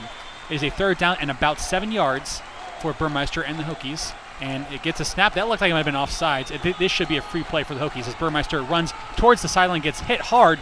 This should be a penalty on Duke against offsides. I think they jumped early. Yep, looking at the call right now, it is going to be offsides. The call being made by referee Jeff Flanagan, and we'll replay 3rd down. And it's Victor Dimukeji who jumped offsides. First time we've called his name in action in this first half. Yeah, so that is a free 5 yards, and now the Hokies will be in a much more 3rd down and manageable situation. And you might wonder if Coach Fuente and Coach Cornelson want to take a downfield shot. There's only 41 seconds left in this half as we have a timeout on the field. But we'll see what the Hokies can make of this. Again, it has been a very defensive-oriented game so far. Neither team has really done a lot on offense, save for that one drive back in the first quarter by the Hokies. Virginia Tech. There is an injured player, by the way, on the Duke sideline. That is number 9. Try to ID that one. That is Jamark Woods, the safety redshirt junior out of Florence, Alabama. 6'3". He got hurt actually tackling Burmeister along that Tech sideline. And that's really unfortunate because that was essentially a meaningless play. You got hurt, you lose one of your key defensive backs. It was a very physical tackle, one where you saw Burmeister's helmet kind of fling back on his head. Thankfully, Woods is walking off the field under his own power. It appears to be relatively okay, so hopefully he'll be able to come back into the action later on. I think that was an upper body injury. So it is a 3rd down and 2 for Tech with 41 seconds left. So far, Tech has run 38 plays for 153 yards. They have won the time of possession battle, 16 minutes and 49 seconds. The ball has been in the hands of the visitors from Blacksburg, Virginia. Burmeister from the gun. Herbert to his right, motions him out. Now Burmeister going to throw into the flats. It's caught by Turner. Turner going upfield, and it looks like he should have enough for the first down. As the pass into the flats goes out of bounds along the Duke sideline. Tackled by one of the best players on defense for Duke, Michael Carter II. Trey Turner, very quiet in the first half, but able to move the sticks. First down, Tech. 30 seconds, clock stopped because Turner went out of bounds. Burmeister claps his hands, gets a snap, going through his progressions, now flows a wild one. That's intercepted. That was a floater that was picked off by number 39 for Duke, as Jeremiah Lewis, who's been very active today, 6'1" redshirt sophomore corner out of Plano, Texas, comes up with the INT. I don't know if that was a misread there from Burmeister trying to throw a slant over the middle. Either miscommunication or well overthrew his intended target, Raheem Blackshear. Interception for Duke, and all of a sudden they have the football at midfield with a couple of timeouts to work with. Yeah, I think he well overshot Blackshear. Not sure if he was trying to throw it away or what, but that was a very errant pass. And now the Duke Blue Devils take over with just 25 seconds left. So it's not the worst deal in the world because there's so little time left in the quarter. But that is going to be the first interception of the season for any Tech quarterback. First of Burmeister's Virginia Tech career. First down and 10. Blue Devils will have it. So they spot the ball. That's going to be at the 41-yard line of Duke. And Bryce gets the handoff. He's going to be wrapped up immediately by Justice Reed. That was Emmanuel Belmar with his second sack of the game as he wraps up the Duke QB. Emmanuel Belmar, what a first half he has had. You remember the first possession of the game, he came from the weak side of the field. Bryce was blindsided. He was dropped for a sack on 3rd down, and there, Belmar really forcing Duke to let the clock run out. They had decent field position, and that'll take us to halftime. Indeed, a good finish for the Hokies defensively in that first half. Not a lot of scoring. Virginia Tech leads Duke at halftime 10-7. We will get you back to Wallace Wade Stadium in just a few moments here for the halftime recap as Coach Fuente fires up his troops along the Tech sideline. Hokies lead Duke by 3 going into halftime. Back in just a few moments here on 3304 Sports. Back here at Wallace Wade Stadium for the halftime recap. Virginia Tech leading Duke 10-7 at intermission. We're here for 3304 Sports. I'm Shelton Moss alongside my partner Evan Hughes. And as we look over at this first half, got off to a bit of an inauspicious start as the first score of the game was off of a fumbled punt return by Tavion Robinson, recovered by Jalen Stinson for a touchdown. That was at the 11:37 mark of the first quarter. Tech got back on the scoreboard with a Braxton Burmeister pass to James Mitchell. That was a 12-yard score in the end zone at the 4:26 mark of quarter number 1. And rounding out the scoring late in the second off a really nice drive, 7 minutes and 33 seconds, going 16 plays and 76 yards, culminating with a Brian Johnson field goal. The second to last possession of the half for the Hokies was a very good one as they lead 10-7 at halftime. And looking at this game, obviously Tech, Evan, coming into this one with a lot of attrition in the secondary, but some guys have stepped up, not the least of which was Tyler Matheny, who had a huge first half. So Virginia Tech missing their top 4 cornerbacks coming in today. The Hokies missing 21 players, 2 full-time assistant coaches on the defensive side of the ball, including defensive coordinator Justin Hamilton. So forced to start Tyler Matheny, a walk-on, as well as a couple of other young players like Dorian Strong, the freshman cornerback, who had a couple of nice pass breakups in the first half. But Matheny with a interception in the first quarter off a deflection, and then on 3rd down, Virginia Tech bringing pressure, and it was Matheny, the safety, who had a sack. So what a way to start your career, Shelton. Tyler Matheny jumping right into action, and I thought was the difference in that first half, as well as Emmanuel Belmar. Right, Emmanuel Belmar also had 2 sacks in that one. Got a lot of production out of that Tech defensive front, but looking at the rushing stats, to no surprise, not a lot of doing on the ground game for both teams, really. Tech under 4 yards per rush. flash. But when we analyze this Duke defense, of course, we know Coach Cutcliffe is one of the best out there. He always has his guys ready to play. But we've seen plays from not just that stout Duke defensive front, but also their secondary led by Marquise Waters. Marquise Waters has actually taken the matchup of going up against Virginia Tech tight end James Mitchell, almost like a hybrid tight end because he lines up so much in the slot. And we saw a couple of times Mitchell get open down the field, a couple of one-on-one jump balls early in that first quarter. It was Waters who was there in coverage. And then on that 7-minute drive, 3rd and goal, Mitchell open in the end zone, and Waters broke up a pass that would have resulted in a Virginia Tech touchdown. I'm curious to see if we see more of those two going at it in the second half. It's certainly been a fun matchup to watch. Well, Tech is certainly winning the statistical performance so far. 12 first downs to Duke's 5. Hokies have amassed 156 yards of total offense. Duke, less than 100. They have just 91 yards of offense and only 24 of those on the ground. Now, Hokies have turned the ball over twice. Duke just once, but it has been a very defensive-minded game so far, and a bit of a sloppy play offensively from both teams. Some scores from around the ACC. Currently at halftime, North Carolina, this is a little bit surprising, with a 5-point lead over Boston College, 21-16. That game a little bit closer than some might have anticipated, but how about here's the big shocker, Evan. Jacksonville State, an FCS program, currently beating Florida State 21-14 almost at halftime. You got to wonder what's going down there in Florida State in Tallahassee with Mike Norvell. Well, it's his first season there coming over from Memphis, and yeah, not the start you're looking for after things really didn't work out with Willie Taggart at the helm. You bring in an offensive-minded coach in Mike Norvell. And, yeah, Jacksonville State, though, a well-respected FCS program, but, Florida State winless right now. That's a game they have to win, Shelton. Certainly so. Yesterday, Wake Forest, took down Campbell by a score of 66-14. And earlier in the day, NC State beat Pittsburgh on a last-second touchdown from Devin Leary, his 4th touchdown of the game. That was a last-second win, 30-29 the final score. Wolfpack over the Pitt Panthers.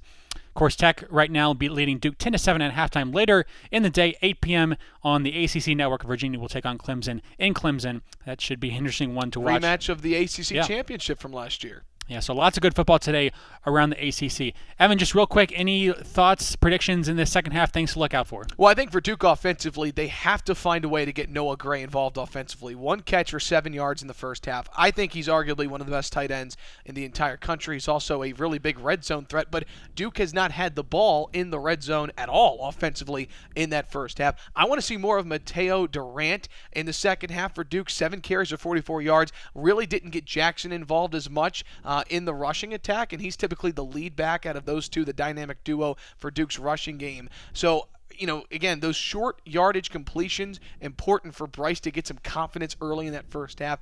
And then for Virginia Tech, we were listening to what Coach Justin Fuente had to say on the ACC Network at half, and really saying that Burmeister gave his guys chances in the first half, and I agree with that. 7 of 18 through the air in a pick, not great, but he threw a lot of one-on-one balls that I thought were well-thrown balls that were well defended by Duke, and a couple of times his receivers didn't quite help him out. So I want to see Burmeister continue to throw the ball like he did, keep giving his guys chances like they did through the air, and then I think for Virginia Tech, they need to run the ball like they did a part of that 7-minute drive to help balance the run and the passing game to keep Duke defensively on their heels. Well, that is the voice of Evan Hughes. He will transition to play-by-play as we go into the second half from Wallace Wade Stadium. Again, Evan Hughes alongside Shelton Moss here for 3304 Sports. We will get you back in just a few moments for the start of half number 2. Hokies lead Duke at intermission at 10-7. Maybe Tavion ripped it out the end, but what's the flag here? That's going to be big. 4th down and 2 for Duke. I think it's going to be a holding on DT. That was pretty obvious. Holding on Virginia Tech. So here is the punt from Oscar Bradburn. It's a high end-over-end punt. This is returnable at the 20. It takes a hop, and it rolls out of bounds at the 18-yard line. So Duke and Chase Bryce will come back for the first time in the second half, trailing 10-7. Just 54 seconds off the clock here at Wallace Wade Stadium. Might have been a flag on the play. We'll wait for the officials to confer. Jeff Flanagan, our referee, pointing at his microphone. And we'll get the official confirmation. 10-7, Virginia Tech leading And the illegal shift on the Hokies. So with the illegal shift, that will be assessed after the kick. 14:06 to go in the third quarter. 10-7, Virginia Tech leading Duke. We'll step aside.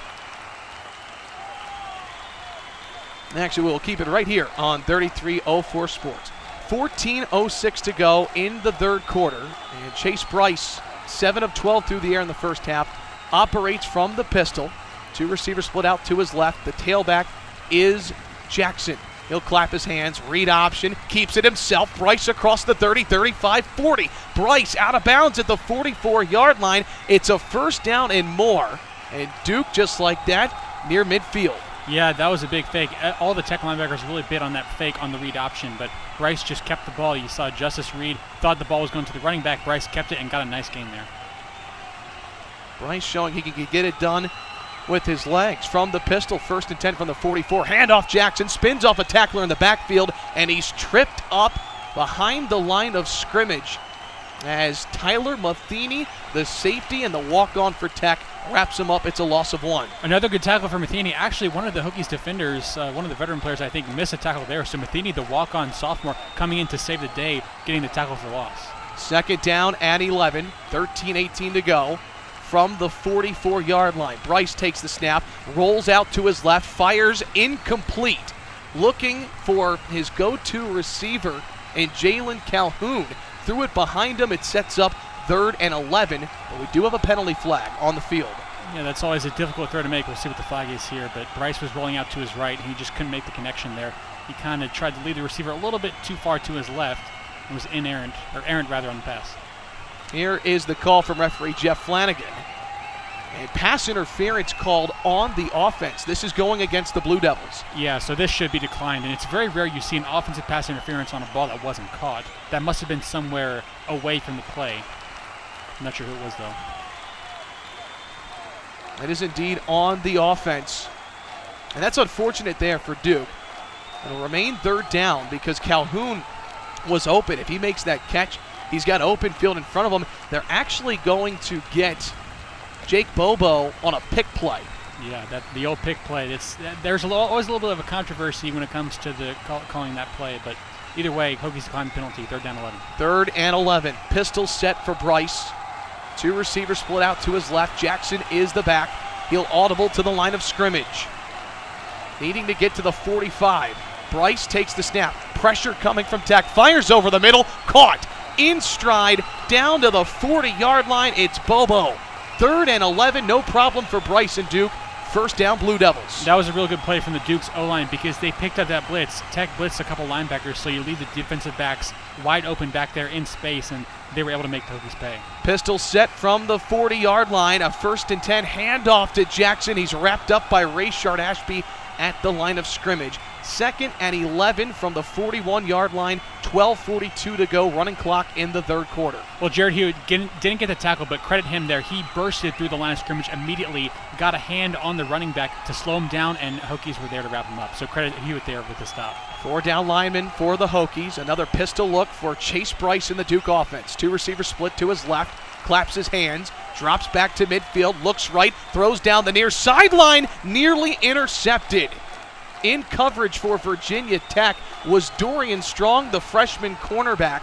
Sets up 3rd and long once again for the Blue Devils. We've called Strong's name a couple times so far. I think he's had a real solid game. The true freshman. He is a guy that a lot of people don't know about, but he's impressed the coaches in camp. One of those cornerbacks that you thought might get some run with no Caleb Farley, obviously, but he's been playing all day today, and he's done very well. Blue Devils just picked up a 3rd and 11. They have the same situation. This time it's in Virginia Tech territory. 3rd down and 11 from the 41-yard line. 4 receiver set. Hokies show pressure. Bryce takes the snap. Straight drop back. Rolls out right. Pressure coming. Throws down the near sideline. Caught at the 23-yard line. Hauled in by Jalen Calhoun. That's now 2 3rd down conversions on this drive. Penalty flag is on the play. This could be coming back because I saw it was in the area of a hold. Yep.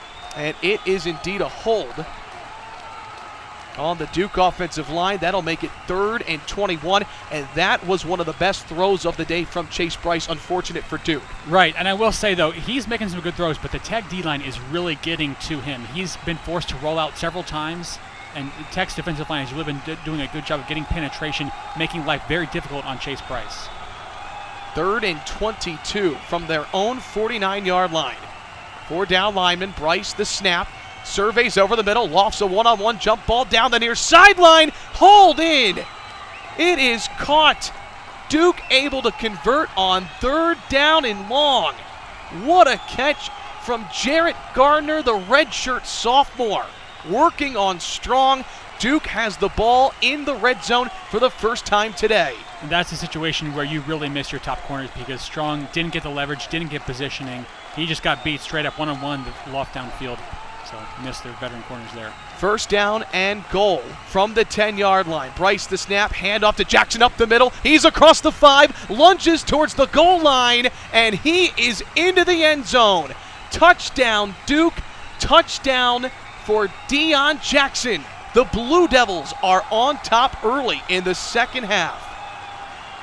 Yeah, just a run straight up the gut. Tech probably getting a little bit fatigued at this point. He had a huge hole up the middle and just bursted forward. Poor job of tackling, I think, by the Hokies. They just didn't get penetration there. Didn't wrap up, and Deion Jackson with the score. First offensive touchdown for Duke. Jackson, the senior from Atlanta, Georgia, team captain, silent first half, makes an impact within the first 4 minutes of the second half. Charlie Ham is on for the extra point. The snap, swing of the leg, and that is good. 14-10. Duke leads Virginia Tech early into the second half. Chase Bryce showing off the arm strength, a couple of key 3rd down conversions, and Deion Jackson caps it off with a 10-yard touchdown run. We'll step aside for a break. We're back in just a moment on 3304 Sports live from Wallace Wade Stadium in Durham, North Carolina. So great to have you with us on 3304 Sports. The 1-0 Virginia Tech Hokies taking on the 0-3 Duke Blue Devils from Wallace Wade Stadium. A good one so far. 14-10 Blue Devils lead, capping off their best offensive drive of the game. A 10-yard rushing touchdown for Deion Jackson. Yeah, a really nice response coming out of halftime by the Blue Devils. Got the touchdown. We'll see if Hokies can respond. Ham has the ball teed up. Place kicker races forward. High end-over-end kick on the kickoff. This will be returned at the 1-yard line by Herbert. Angles near side, cuts back at the 20. He's across midfield at the 30, 35-40. Herbert's at midfield at the Duke 40, 35-30. Herbert in a foot race at the 20, and he will go all the way for a Virginia Tech touchdown. Khalil Herbert takes it 99 yards on the kickoff. Touchdown, Virginia Tech Hokies. That was exactly what the doctor ordered for Virginia Tech. You give up a score on defense, and right the very next play, Khalil Herbert, he came all the way across the other side of the field. He was on the far sideline, cut it back at the 20, and came all the way across the field, beat the kicker. Incredible play there from Khalil Herbert. Khalil Herbert last week, 6 attempts, 100 yards on the ground. He's been held in check today offensively, but there shows off his speed right at midfield, the breakaway speed to get by the last man of defense for Duke. Ham, the kicker, 99 yards, and Virginia Tech back out on top just like that. And, of course, one thing you always want to look out for on those long kickoff returns is blocking the back, but that play developed so quickly that there was really no opportunity to. Herbert was ahead of everyone, and they might want to review if he stepped out on the sideline. I think he may have. He might have stepped out at about the 20-yard line. It has been ruled a touchdown on the field. Also have to give credit to Duke's Philyaw Johnson in hot pursuit, trying to ankle tackle him right around the 20-yard line. That's really close, Evan. I think they have to have indisputable evidence to overturn it, but I think his left foot might have touched out right around the 16-yard line. And all scoring plays are reviewed. So Jeff Flanagan, our referee, is on the headset. And it looks like his left foot right at about the 20-yard line might have stepped out of bounds. At the least, Virginia Tech is going to have terrific field position. They're going to be in the red zone if this is overturned. But it indeed does look like, if you frame it up frame by frame, that Herbert's left foot might have stepped out, but as Shelton said, you have to have indisputable video evidence to overturn. Call on the field as a touchdown. And we have the luxury of taking a look at the replay right now, and it's frozen right at about the 21-yard line. But it's close. You can see the white Nike swoosh of the cleat of Herbert right at about the sideline. This is a very close call. Yeah, it's just I think his left toe did step out there. You can tell just a little bit. There's a little bit cut in where the white part of the sideline is. I think this may come back. But again, still going to be very good field position for VT. What a sudden 60 seconds in this game. Big 3rd and long conversion. That results in a 10-yard touchdown run for Jackson and the Blue Devils. Hokies come right back with what appears to be a touchdown on the field on the kickoff return. Both coaches huddling up with their teams right now. This is a lengthy review. And Evan, also we might have, well, let's see what the ref says. Here's the call from referee Jeff Flanagan. The headset is off, and the call on the field is reversed. Herbert's left foot did indeed step out. And so Virginia Tech will get the football at the Duke 21-yard line with 11:15 to go in the 3rd quarter. Blue Devils continue to lead 14-10. So this is a big opportunity for Tech. You thought you had a touchdown, but it was taken away. So can the offense convert? Obviously very short field, but you got to make these plays count. Burmeister back out, his second series of the second half. Smith, the lone receiver, to his left. 2 receivers split out wide to his right. Blackshear is the tailback. 4 down linemen for Duke. From the Blue Devils 21, Burmeister claps his hands, read option, give to Burmeister, works his way up the middle, and he's dragged down at about the 18-yard line, a gain of 3, sets up 2nd and 7. Just trying to get those little bit-by-bit plays there. 3 yards there for Blackshear. So this down, I think, is going to be really critical. Can you make it a 3rd and manageable, or is it going to be a 3rd and long? I would think the Hokies might want to try to play it safe and keep it on the ground. We'll see what they do. Gang tackle there from Duke. Shaka Hayward, the redshirt sophomore linebacker, in to make the stop with a host of other linebackers. A couple of members of the secondary coming in to wrap up Blackshear. Clock churns under 10:40 to go. 2nd and 7. Pistol set. Blackshear the back. Here is the snap. Handoff to Blackshear. He races up the middle. Dives across the 15. Down to the 14. And as you said, Shelton, sets up 3rd and manageable. Right, that's what I was thinking. You just have a little more, a little chunk run, make it a 3rd and short. Hokies will move quickly. No huddle. Burmeister with Blackshear to his left. In the gun, claps his hands, handoff Blackshear, angles up the middle, slips out of a tackle. Burmeister with a great handoff. Blackshear with a 1st down. He's inside the 5-yard line and down to the 4. Again, that was all Blackshear. He was wrapped up before the line of scrimmage, but he made that one spin move to get ahead of the defender and get the 1st down, keep the chains moving. 1st and goal, handoff to Raheem Blackshear, the transfer from Rutgers. He dives ahead to the 2-yard line, 2nd and goal. Under 10 minutes to go, 3rd quarter. It's 14-10 Duke. Now this is going to be big. Do the Hokies keep it on the ground or maybe try a little fade out to the back corner of the end zone for Mitchell? We know they like that play, but I feel like so far the ground game has been working, and you might just try to stick with that. Braxton Burmeister, the transfer quarterback from Oregon, operates from the pistol set. Blackshear, the tailback. He'll bring a receiver in motion. Jumbo set, read option, fakes the handoff, rolls out right. Burmeister throws back of the end zone looking for James Mitchell. The pass is high and incomplete. Stops the clock at 9:22 to go in the 3rd quarter. A little play action design roll to the right. Burmeister, his first option was Gallo, but he didn't have the separation. Usually they try to target the tight end of those plays. Credit Duke again. They probably saw that on film from the Hokies last year. They were ready for that play. Just threw it out of bounds far ahead of Mitchell. He didn't get any separation there. In on coverage, Marquise Waters. He was impressive for Duke in the first half. Knocked the ball out of James Mitchell's hands in the end zone, preventing a Virginia Tech touchdown in the 2nd quarter. 3rd and goal from the 2. Burmeister the snap, fakes the handoff to Turner. He lunges forward towards the end zone. Is he in? Burmeister waiting for the signal, and it is indeed a Virginia Tech touchdown. The keep on 3rd and goal, fake the jet sweep to Turner, and the Hokies are back out in front thanks to a long kickoff return from Khalil Herbert that helped the Hokies set up shop at the 21-yard line. Yeah, great response there from the Hokies. You thought you had a touchdown with Herbert, but it was called back, but they managed to keep the ball on the ground, and right now we're seeing the Tech offensive line really get some nice pressure there on the D-line. Here's the snap, the hold, swing of the leg from Brian Johnson, wearing Frank Beamer's 25 uniform. It is good. Virginia Tech answers right back. 17-14. Hokies lead on the road. As we step aside for a break, you're listening to 3304 Sports. Welcome back to Wallace Wade Stadium. A beautiful day for football. Temperatures in the high 60s, and we've got a good one, folks. 9:17 to go in the third quarter.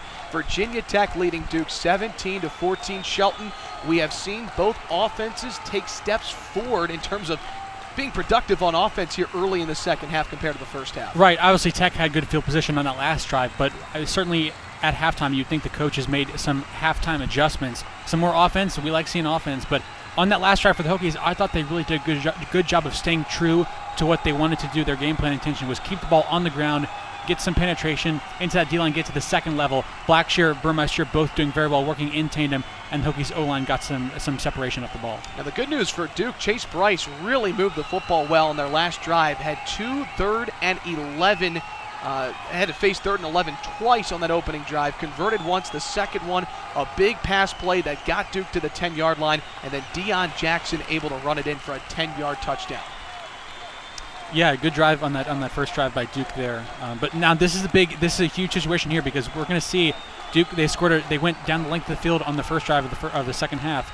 Can they get a repeat of that in the second half? Can Tech make adjustments defensively? Here's Brian Johnson racing forward, a high swing of the leg, end-over-end kick, return at the goal line. Phil Yacht Johnson up the middle, banged at the 20, stays on his feet, angles near sideline, and he's tackled at the 27-yard line.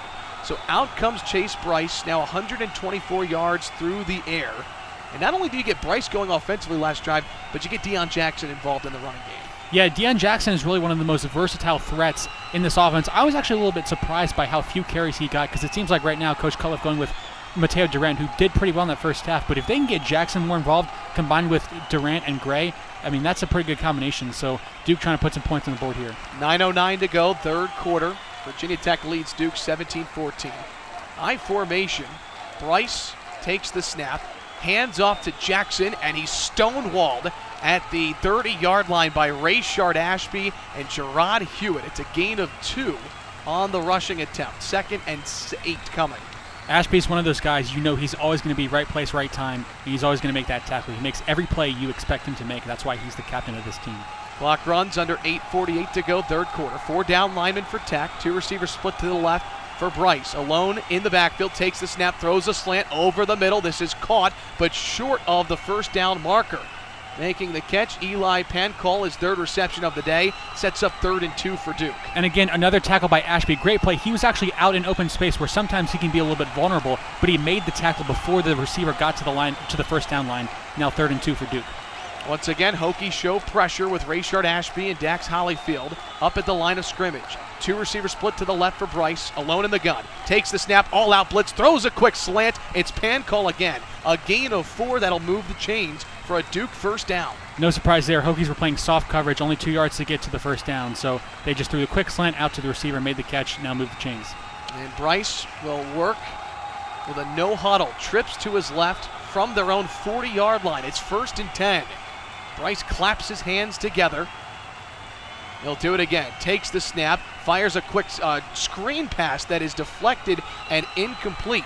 Looking for Jarrett Garner, the receiver. A little bubble screen there behind the line of scrimmage. He dropped it. It's 2nd and 10. Yeah, that's just a simple drop there. Not on Chase Bryce. You got to make that catch, get some yards after the catch. Duke tried to set the screen pass, but nice job of Tech breaking off those blocks and covering that up.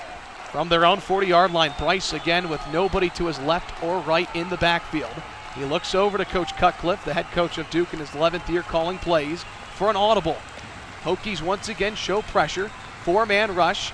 Bryce looks over the middle, throws over the middle, incomplete. Looking for his tight end and go-to target, Noah Gray. Brings up 3rd and 10.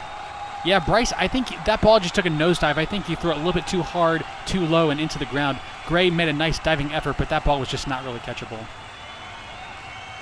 Duke 4 of 10 today on 3rd down. Ashby and Hollyfield show pressure. Trips to the left for Bryce. The back behind him in the pistol is Jackson. The graduate transfer from Clemson takes the snap. Rolls to his left, throws on the move, had a man open, incomplete. firing to the far side of the field, had a receiver wide open beyond the sticks, but he threw it low, incomplete, and Duke is forced to punt. Yeah, for Bryce, you just have to make that throw. You had a receiver open for just that split second, and if he was accurate, that would have been a first down. But, that's just been the case for Duke this season. They just have not been able to make the most basic plays, and as a result, their offense has suffered. Here comes the Duke team out to punt. This is a high end-over-end punt that takes a hop at the 20. It rolls inside the 10. What a beautiful punt. That is down at the 6-yard line by John Taylor, the long snapper. Excellent punt there for Duke. We've seen a couple of nice punts today from Wilson, and Virginia Tech will have to go the length of the field when they take over on offense. 17-14, Virginia Tech leading Duke with 9:09 to go in the third quarter.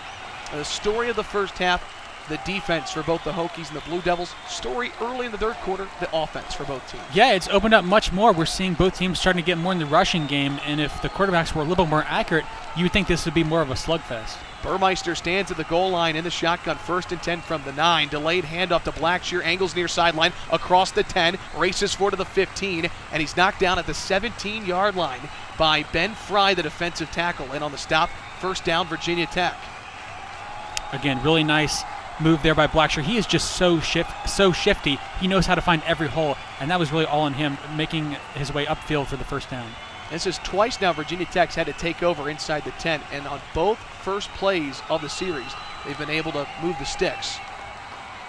Burmeister again in the gun, rarely works under center, brings Caleb Smith in motion, fakes the jet sweep, rolls out to his right, steps up and throws a deep ball down the middle of the field, caught in stride. Tavion Robinson tripped up in Duke territory. First down, Virginia Tech. What a throw from Braxton Burmeister. That was easily Braxton's best throw of this game so far. He hit Tavion Robinson in stride. He had him all the way looking downfield. Credit to the O-line for giving him time to throw, but that was a perfect throw from Burmeister right on the money. A 56-yard pass, 1st down and 10 from the 27. Burmeister, a quick handoff to Blackshear, angles far side, and cuts his way forward for a gain of 2 to the 25. But man, you see there on the replay there, Robinson did a nice job getting separation from the cornerback. I think that was Lewis. Perfect throw from Burmeister. You could not have placed that in a better spot. So the Hokies in business once again. 2nd down and 8 in Duke territory, leading 17-14. 6 minutes to play in the third quarter from Wallace Wade Stadium. Herbert the back to the left of Burmeister in the gun. He looks over to the sideline for an audible. Mitchell in the slot to his left. Gallo out wide, the tight end. He'll bring Gallo in motion, the backup tight end. 4 down linemen for Duke. Burmeister claps his hands. Read option give to Herbert, who angles far sideline across the line of scrimmage to the 20. Cuts back, stays in bounds to the 15, and he's down to the 14. First down, and Herbert very shifty on that run. Yeah, very shifty, but that was a very poor job of tackling by the Duke defenders. He was on the sideline. He was just tight-roping almost out of bounds, and it felt like the Duke defenders just stopped for a second, but the play was still going on, and Herbert, very aware, made that cut upfield, gets a nice little yards after contact. Herbert, the transfer from Kansas. He's been big today in special teams and in the backfield. He's to the left of Burmeister. Virginia Tech looking to extend upon their 17-14 lead. From the Duke 14, trips to his left, brings Robinson into the backfield. He now stands to the right of Burmeister. Here's the snap, read option, give, no, keep by Burmeister. Angles far sideline, across the 10, to the goal line. Burmeister's in. Touchdown, Virginia Tech. He faked the read option, gives to Robinson, and Braxton Burmeister extends the lead for Virginia Tech. Tell you what, the versatility, this guy's athleticism is just unreal. Perfect read on the option there. He keeps the ball, cuts upfield between the tackles, going by Darisaw, and angles towards the far end zone, cuts through, and he is in for the touchdown. Great play by number 3. Burmeister, a little bit of a shaky first half through the air, but he's certainly getting it done on the ground right now. Johnson on for the extra point. Good snap, good hold, swing of the leg. That splits the uprights, and the Hokies have their largest lead of the day. 24-14, Virginia Tech leads Duke on the road, and the running game the story of that drive. Yeah, and really, it's just been opened up with this read option. I'll tell you what, Burmeister is so good with that read option. I think he might be the best in that department among all the quarterbacks that Coach Fuente has coached so far. But he just knows how to make the right reads. He kept the ball there, and obviously using his athleticism and versatility to go upfield and score the touchdown. Burmeister, 2 touchdowns on the ground, 56 yards. Virginia Tech 147 rushing yards, and they lead 24-14 as we step aside for a break from Wallace Wade Stadium. You're listening to 3304 Sports live coverage of NCAA football. Welcome back to Wallace Wade Stadium in beautiful Durham, North Carolina. What a great day for football. Terrific matchup and week number 5 of the college football season. Virginia Tech and Duke going back and forth. Hokies leading 24-14 after Braxton Burmeister scampered in for a 10-yard rushing touchdown. Yeah, using his legs very effectively is Burmeister. So far now, Hokies on the ground with 147 rushing yards on 32 attempts. But tell you what, this guy, he's pretty good in the passing game, but he is so hard to stop in the running game because he just has that quick burst, that acceleration.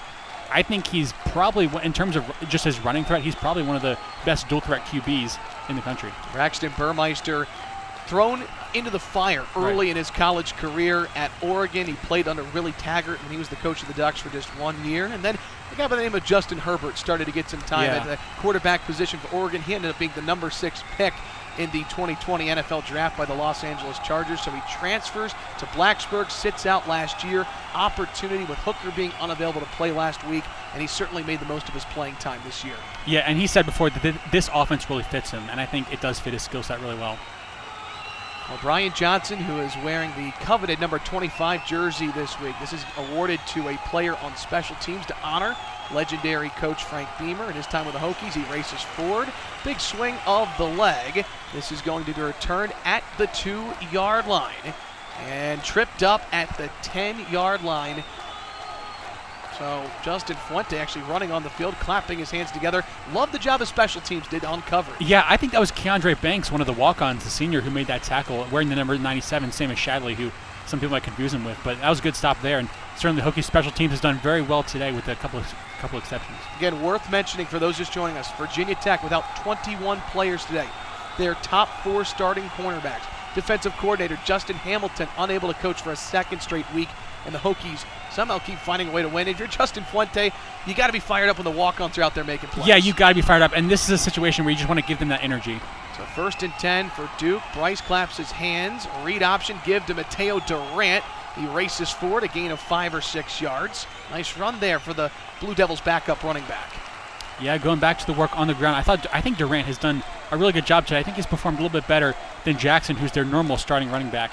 But he's done some work on the ground, and we'll see if the Hokies can try to maintain their gap assignments and cut down on this running game. 2nd and 6, trips to the left for Bryce. 5 down lineman for Virginia Tech. From the pistol, takes the snap, throws a screen, in and out of the hands. Throwing high, looking for number 5, Jalen Calhoun, his go-to target. That's the 2nd time he's overthrown Calhoun today. Yeah, and again, Evan, that's just a play that you have to make. I mean, you got to be on time and accurate with your passes, and Bryce has not been, especially in the second half. Blue Devils have converted 4 times on 3rd down, twice on an earlier drive in the 3rd quarter. 3rd and 6 from their own 19-yard line. The Hokies show pressure. Trips to the left for Bryce alone in the backfield. Hard snap count, and now he looks over to his sideline for an audible. The transfer from Clemson. Backed up Trevor Lawrence. Now he's the guy at Duke. Pressure comes for Tech. Here's a snap. Throwing over the middle. Caught. It's Calhoun. He's got an extra yard behind over the sticks. 1st down, Duke. They're able to convert on 3rd down. Yeah, Tech bringing the house. They brought a couple linebackers to blitz. There is a flag on the play here, but that was just soft coverage there, and Bryce converted. As we see referee Jeff Flanagan stop the clock. He wants to talk with his linesman, Jim Slayton.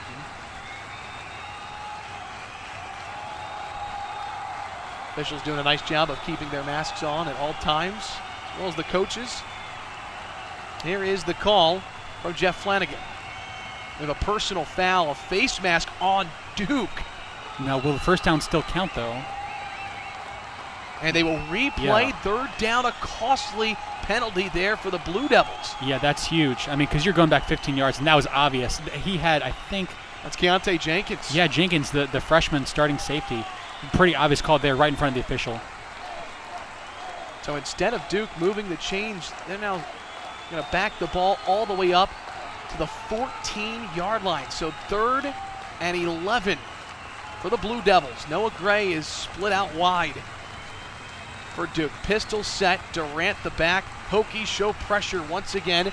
Matheny, the safety, now drops back. Here is the snap. Stepping up in the pocket is Bryce. He shovels it out for Durant at the line of scrimmage. The running back lunges forward, a gain of 5 or 6 on the quick pitch and catch. Duke is forced to punt in their own territory. Very good defensive, sticking to their defensive assignments where the Hokies on that play, they managed to shove the runner Durant out of bounds before he got to the sticks.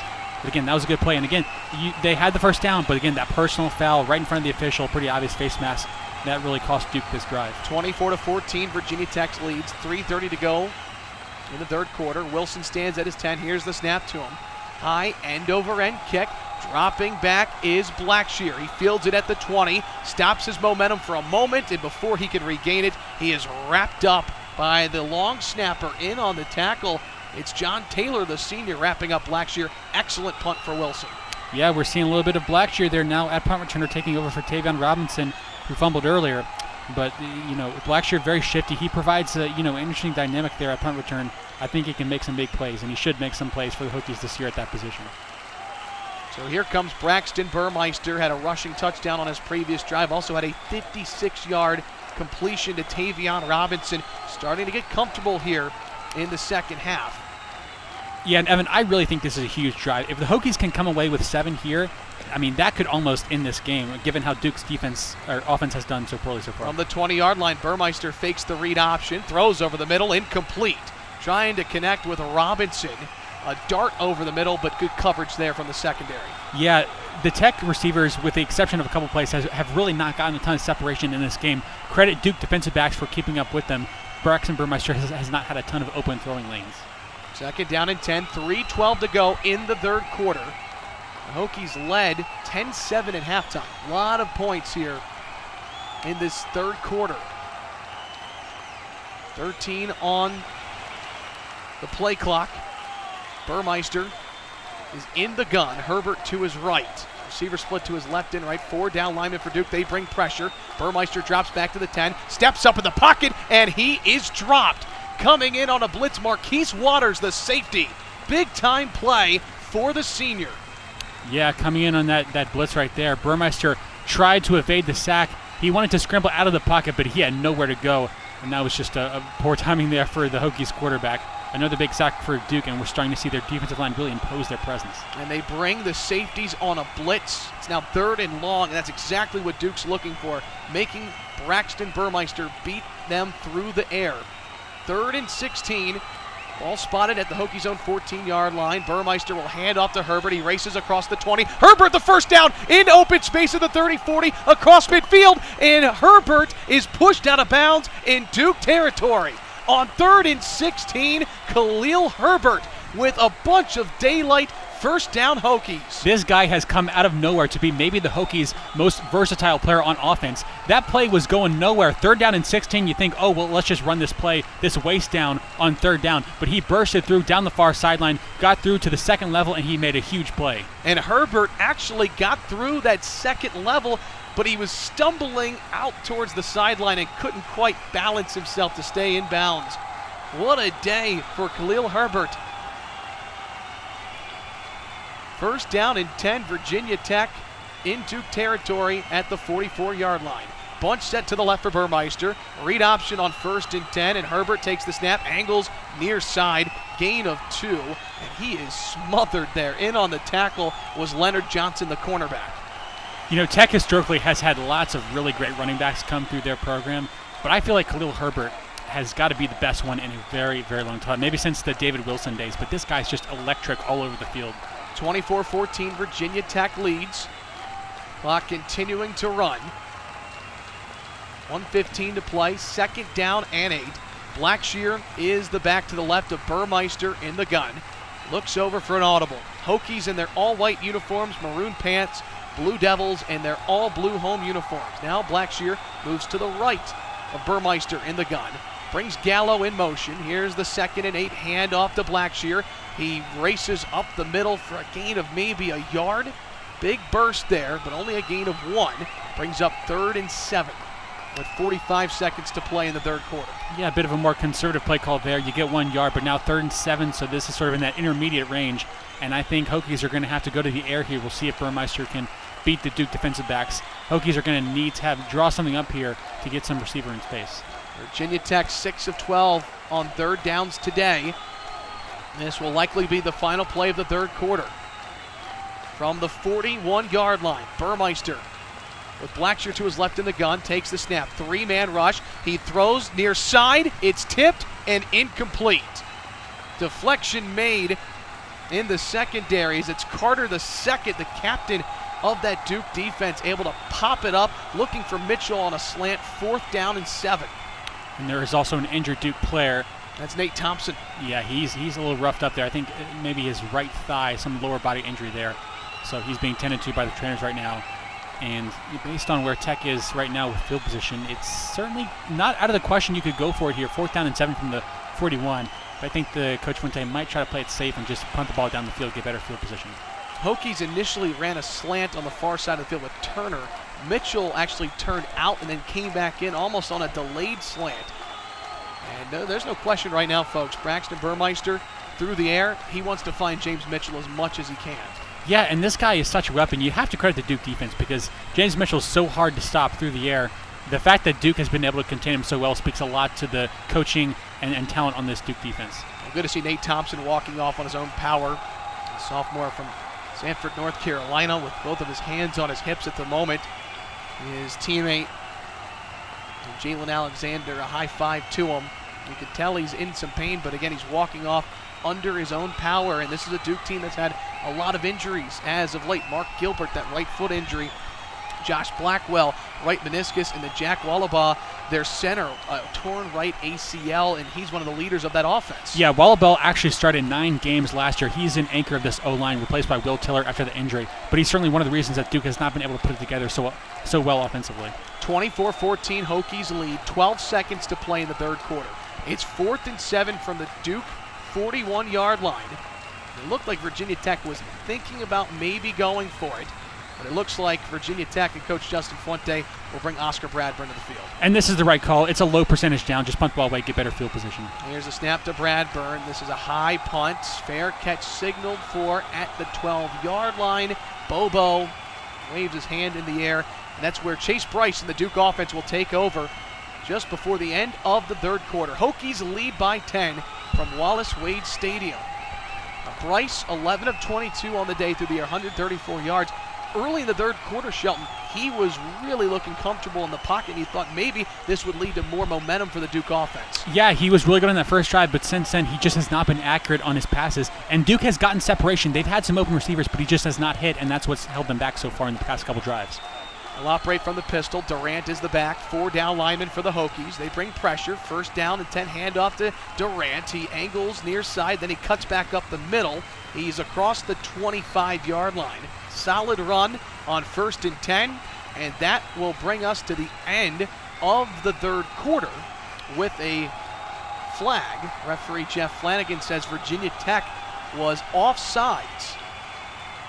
They actually put 1 more second on the clock, so this will likely be 1st and 5 coming for the Blue Devils. Yeah, obviously want to take that penalty, just take the free down.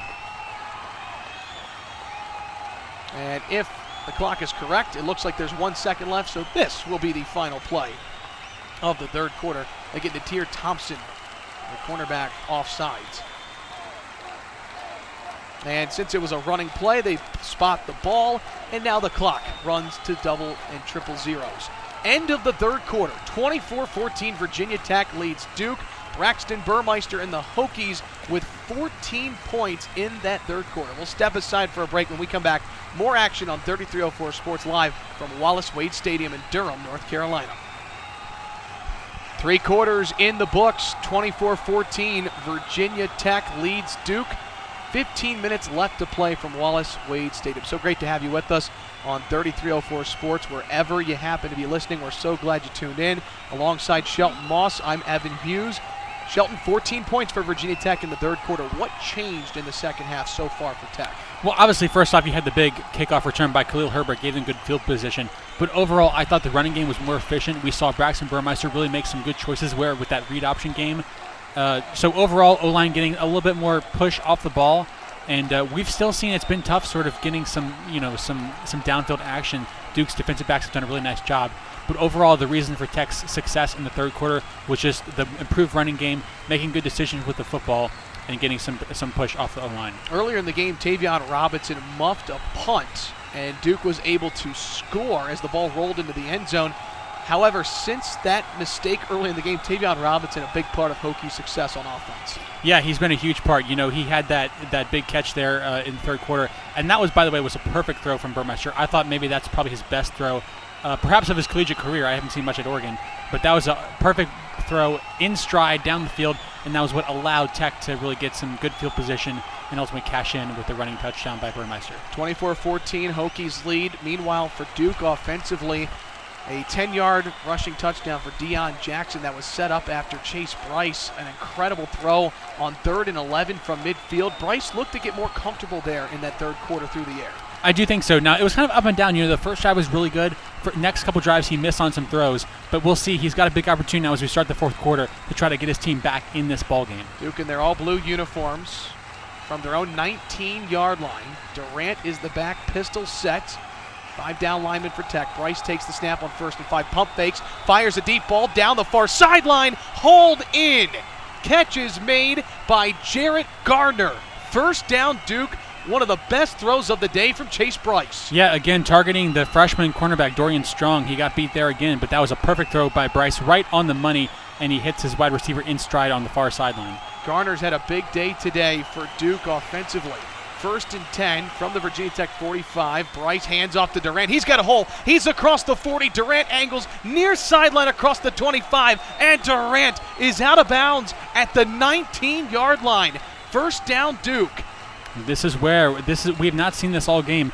Duke is now getting really explosive plays, and Tech's, you wonder if their youth on the defensive depth chart is now starting to show a little bit. Mateo Durant, 86 yards on the day. 1st and 10 from the Hokies 19. Pistol set. Handoff Durant. He pushes his arm against his left guard, bounces to the outside, and is able to pick up a yard. Hokies really needed that to try to get a stop. Now 2nd down and 9 to put them in a little bit more of an uncomfortable situation as Rayshard Ashby calling out the play calls for his defense. But this is where Tech really needs to stop right here. 2nd down and 9. 13:54 to go in the fourth quarter. Bryce, with 2 receivers split out to his right, 4 down lineman for Tech. Bryce claps his hands, takes a snap, throws over the middle, caught. Gray at the 10, slips out of a tackle at the 5, and Gray walks into the end zone. Touchdown, Duke. The Blue Devils respond. What a way to start the fourth quarter. Yeah, we see they're getting Noah Gray back into the game. He's been a little bit quiet today. You're kind of surprised at that. But that was also really poor tackling by Tech as they missed 2 tackles there. Jenkins missed one, and then Tyler Matheny, the walk-on, also missed a tackle. So a good play there by Gray, but Tech really missed opportunity there to try to wrap him up. Gray caught 2 touchdowns last year against Virginia Tech. That's his 2nd reception of the day. He's been very quiet until that catch. On for the extra point, Charlie Ham, the freshman. It's a low snap, good hold. Swing of the leg, that splits the uprights. A 3-point game in North Carolina, 24-21 from Durham. We've got ourselves a good one as Duke right back in it. Now only trailing 24-21. We'll step aside for a break. You're listening to 3304 Sports, live from Durham. Welcome back to Durham. 24-21. Virginia Tech leads Duke. Chase Bryce finding Noah Gray over the middle for a touchdown for the Blue Devils. Shelton, they're right back into it, and they really exploited a young secondary for Virginia Tech on that last possession. That's right, going after number 44, Dorian Strong, the freshman at cornerback, as well as poor tackling there by the young Tech players, Keontae Jenkins and Tyler Matheny, the walk-on, both missed tackles on that last touchdown, the touchdown play by Gray. So poor showing by the Tech defense, but credit Duke. They had a couple big explosive plays. They used it to get down the field quickly and exploited the youth of this Tech secondary. So the Blue Devils have some momentum right now. Plenty of time still in this fourth quarter, but how important of a possession is this for Virginia Tech to respond? This is huge. At least try to get some momentum back on your side. It doesn't have to be a touchdown, but if you go 3 and out right here, that's going to be a big momentum shift in favor of Duke. So you want to try to get the ball down the field a little bit, flip the field position at the very least. Of course, better yet would be to score a touchdown because Tech's done very well defensively in this game. They need to try to get it a 2-score game again to try to really put the throttle on. Cannot overstate how beautiful a day it is here in Durham. Temperatures in the high 60s around kickoff, now starting to drop to the low 60s. It is certainly fall weather season Ham has teed the ball up. Virginia Tech will look to respond, up 24-21, 13:41 to go. Ham races forward, swing of the leg. That kick just barely finds the goal line. It'll be a touchback, and that's where Braxton Burmeister and the Hokies offense will now take over on their own 25-yard line. So this is a big series here. And for VT, you can't really afford a 3-and-out here. I think you need to get some momentum downfield, make a couple big plays, and at the very least try to flip the position of the field. Hendon Hooker is dressed on the sideline, last year's starting quarterback, but it's been all Braxton Burmeister today. He saw the majority of the reps last week against North Carolina State. Quincy Patterson did toss 2 touchdown passes, but no Quincy Patterson sightings either for Virginia Tech. It's been all Braxton Burmeister. 13:41 to play in Durham. 24-21, Virginia Tech leads. Hokies in their all-white uniforms, Blue Devils in their all-blue uniforms. Burmeister in the gun. Herbert, the tailback, to his right. He'll motion him now to the left. Burmeister claps his hands. Read option, gives it to Herbert, angles near sideline, across the line of scrimmage, across the 35-40-yard line, makes a man miss at the 45, cuts back, and he's dropped at the 49-yard line. Khalil Herbert over the century mark, first down Tech. Another 100-yard game for Khalil Herbert. He's done that twice now this season. And he just has such good vision. Bounces it out to the outside. He's looking upfield, makes the right cut, and is so good at getting those extra yards. Hokies have the ball at midfield, trying to respond after the Noah Gray touchdown, the last possession for Duke. And there was an injured player on the play. Marquise Waters, the safety, favoring his wrist as he walks over to the sideline. 13:28 to play. Hokies leading 24-21, trying to move to 2-0 on the season. Blue Devils searching for their first win of the year. They're 0-3 coming into today. Burmeister claps his hands, now looks over to the sideline for an audible. Nick Gallo, the receiver, split wide to his right. Herbert, who was initially to the left of Burmeister in the gun, now moves to the right side. 3 down linemen for Duke. Gallo in motion to the far side of the field. 1st and 10, Burmeister the snap, hands off to Herbert. He dives forward. A gain of 2 to the Duke 46-yard line. Brings up 2nd and 8.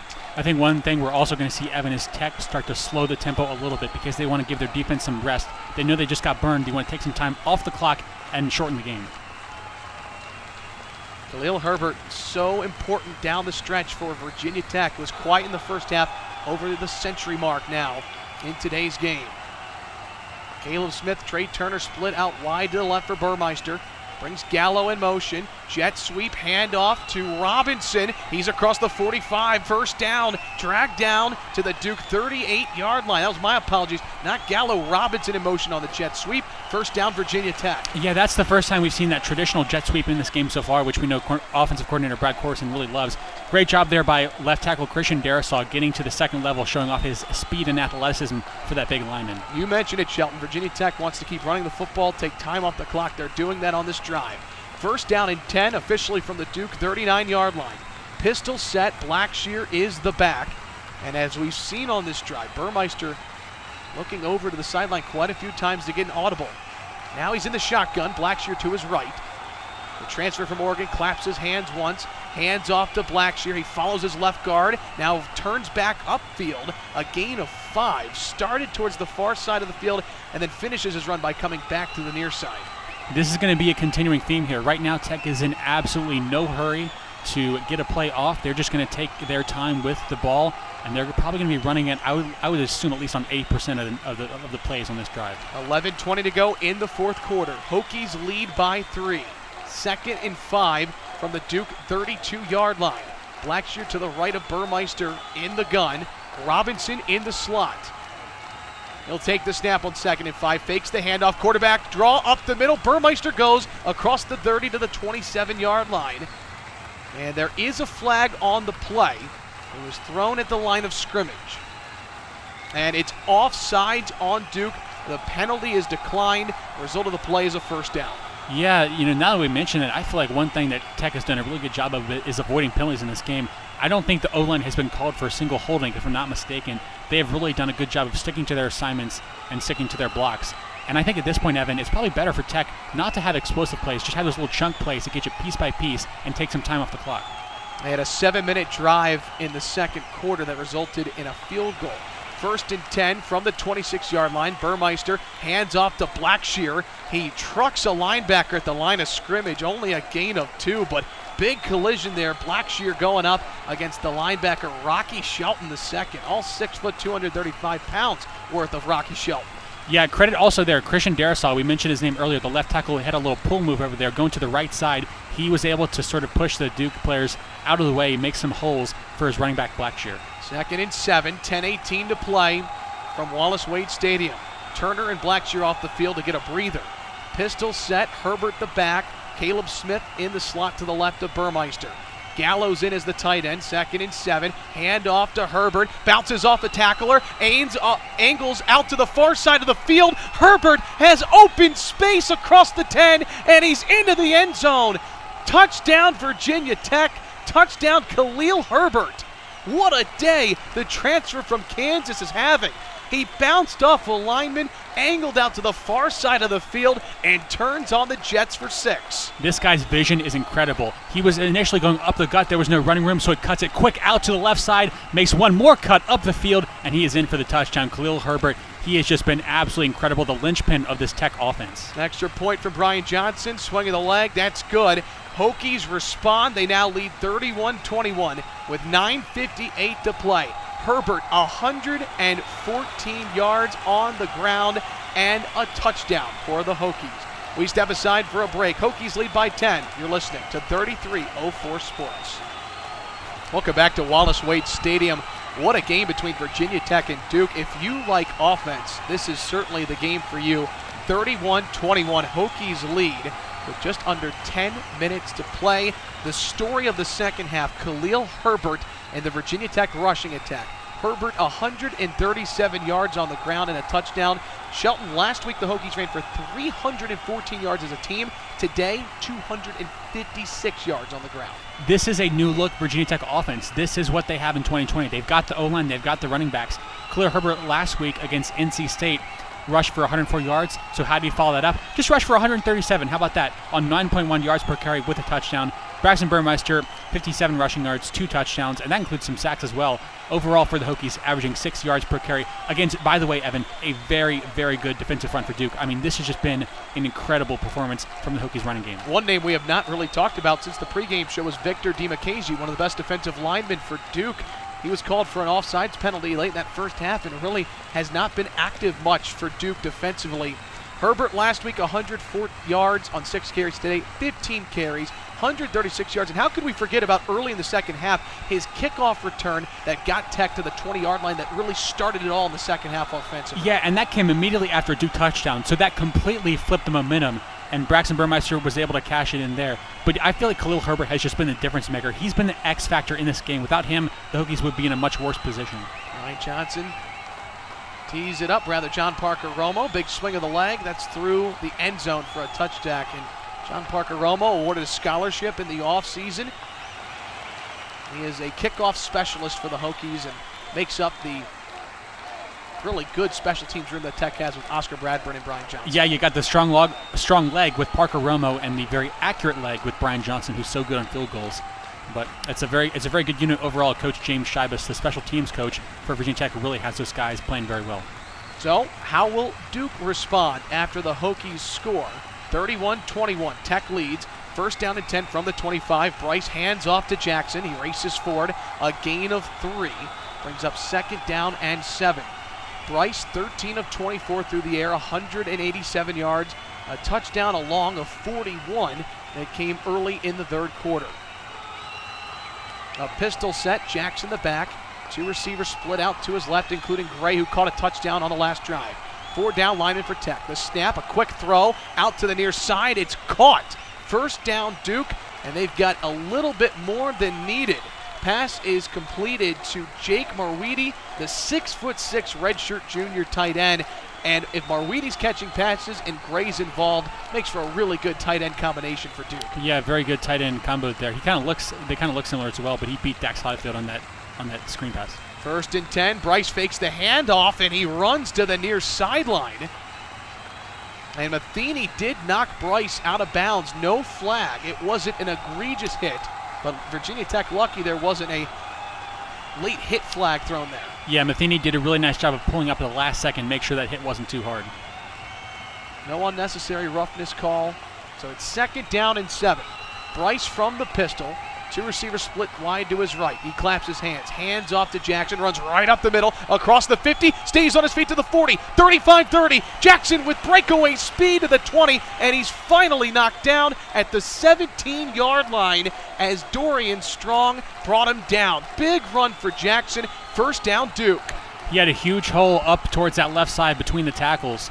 And once he got to that second level, he just bursted through. He's got great speed.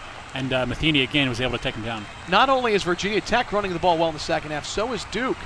1st and 10 from the 17. Bryce, the snap, throws a quick slant out to Gray. He's down to the 14-yard line. And just a gain of 3. Quick pass there for Bryce. Yeah, now trying to go to the little play action there. Hit Gray out with that quick slant. And now Duke is sort of building some momentum here as we have 8 minutes left in the 4th quarter. 2nd down and 6. 8 minutes to play in the 4th quarter. As you said, Bryce claps his hands. Hands off to Jackson again. He's hot. He cuts back at the 10, spins down to the 9, and he really had to work for just a gain of 4 there. Yeah, Jackson is a really shifty RB. You saw a couple cutbacks, some jukes, some spin moves. He was able to really earn those 4 yards right there. 3rd and 2. Duke down by 10. Likely 4 down territory for the Blue Devils. Belmar lines up on the outside for Virginia Tech. He had 2 sacks in the first half. Jumbo set. Bryce in the pistol with a tight end to his right. Hands off to Jackson. He's got space across the 1st down marker, inside the 5, down to the 4. 1st and goal, Blue Devils. Again, though, another nice tackle in open space by Matheny. Sort of dove down and undercut Jackson there. That was a nice play. He's been all over the field for VT.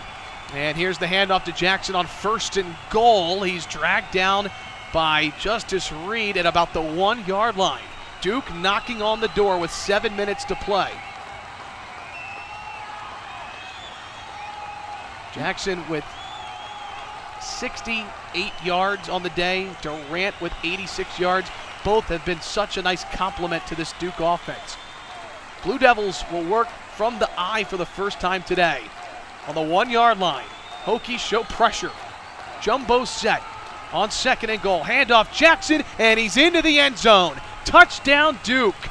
His 2nd touchdown of the day. The Blue Devils strike right back as we continue to go back and forth here at Wallace Wade Stadium. That was exactly what Duke needed, a quick drive. They marched the ball right down the field. Initially, I thought they were going to go more towards the passing game, but they are doing really well with the running game so far as Jackson was able to punch that one in, and now it's right back to a 3-point ball game pending the extra point.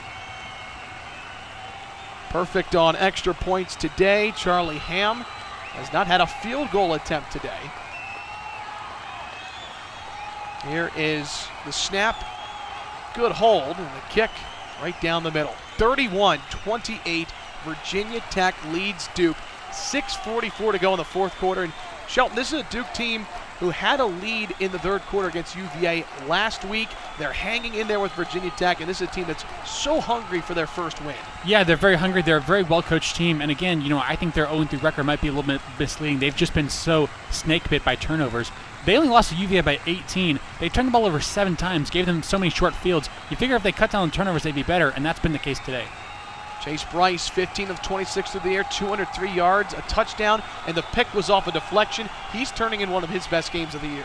Yeah, definitely the best performances. And obviously, he's missed a few throws that he'd like to have back, but overall, a very much improved performance so far from the Duke signal caller. Let's talk about the Duke rushing attack of Mateo Durant, who really kind of took the lead as the lead back in the first half. Typically, he's the complement to Jackson, but Deion Jackson, 14 carries, 69 yards, 2 touchdowns, a great day for him. Yeah, in the first half, it was more of Durant. In the second half, we see much more of Jackson, which is no surprise. 14 carries, 69 yards, and 2 touchdowns. But he's so shifty there in the backfield, and he can make people miss, and that's what he did on that last drive for Duke. Well, Justin Fuente, 9-1 in his career as the coach of the Hokies against teams from North Carolina. Blue Devils looking for their first win at Wallace Wade Stadium against Virginia Tech since 1981. They're within 3 points.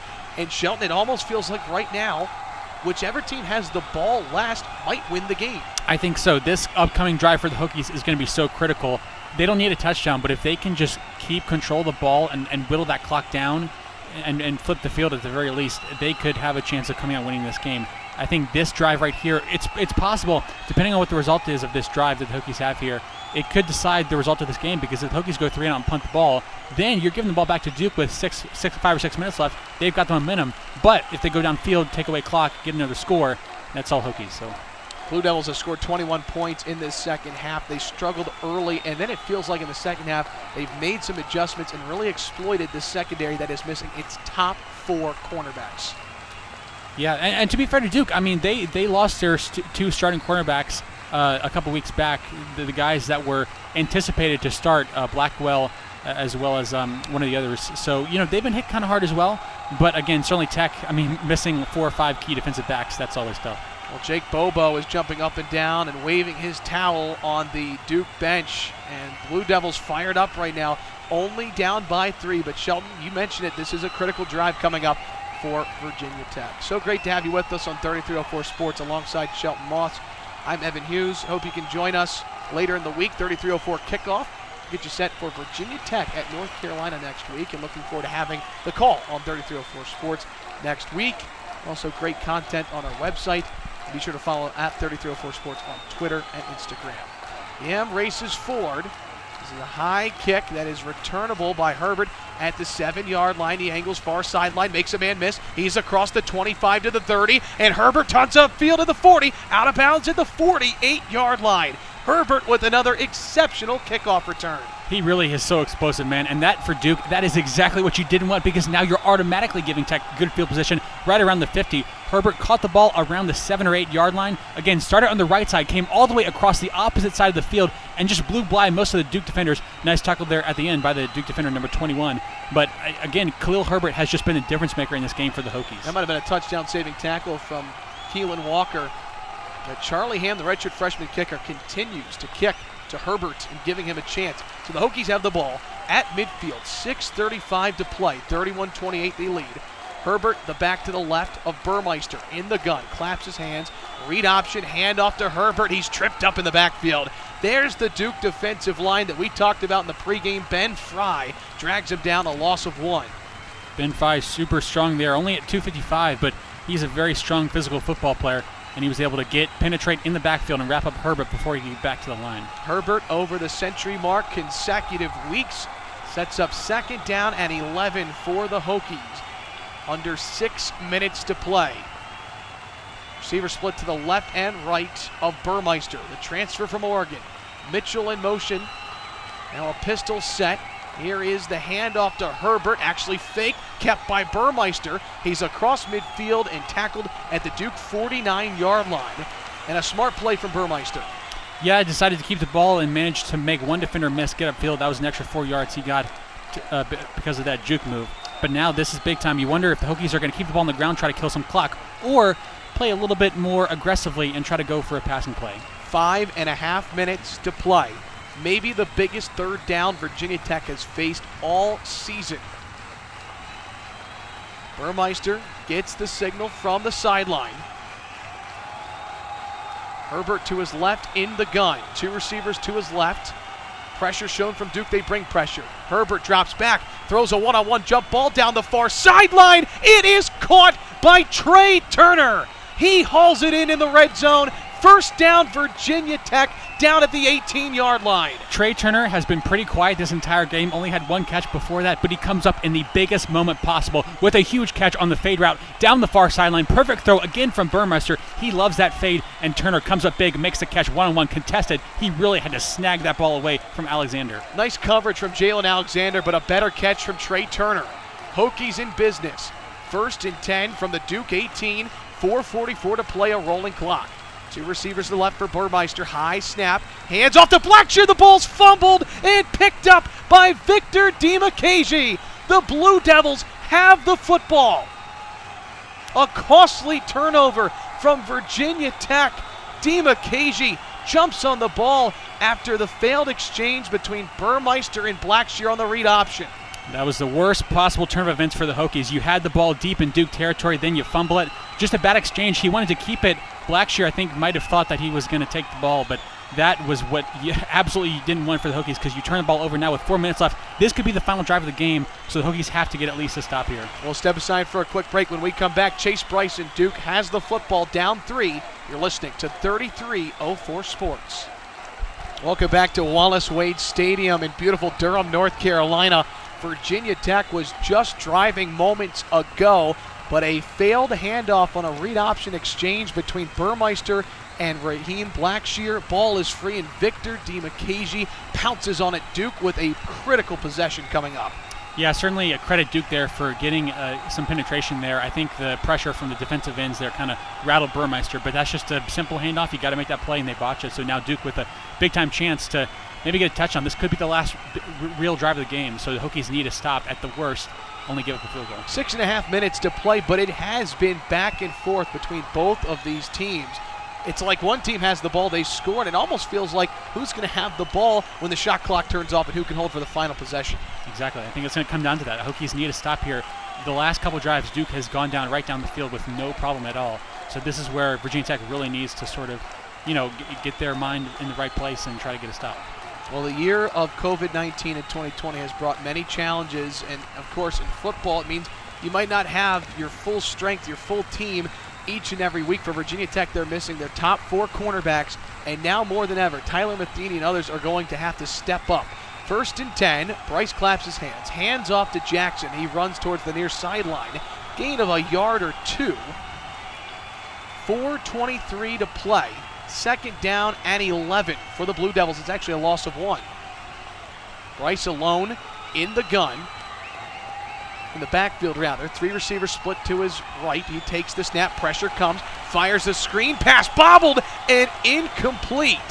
Looking for his running back, Deion Jackson. He dropped it. It's 3rd and 11, and Shelton, the clock stops. Yeah, the clock stops, and that was a big break for the Hokies because that was guaranteed to be at least a 7 or 8 yard gain, but Jackson dropped the ball. In fact, he might have gotten the first down. Hokies had some players there, but for Jackson, you just have to make that play. You cannot make that mistake in this situation. 3rd and 11 from their own 19-yard line. Trips to the right for Bryce. 4 down linemen for Tech.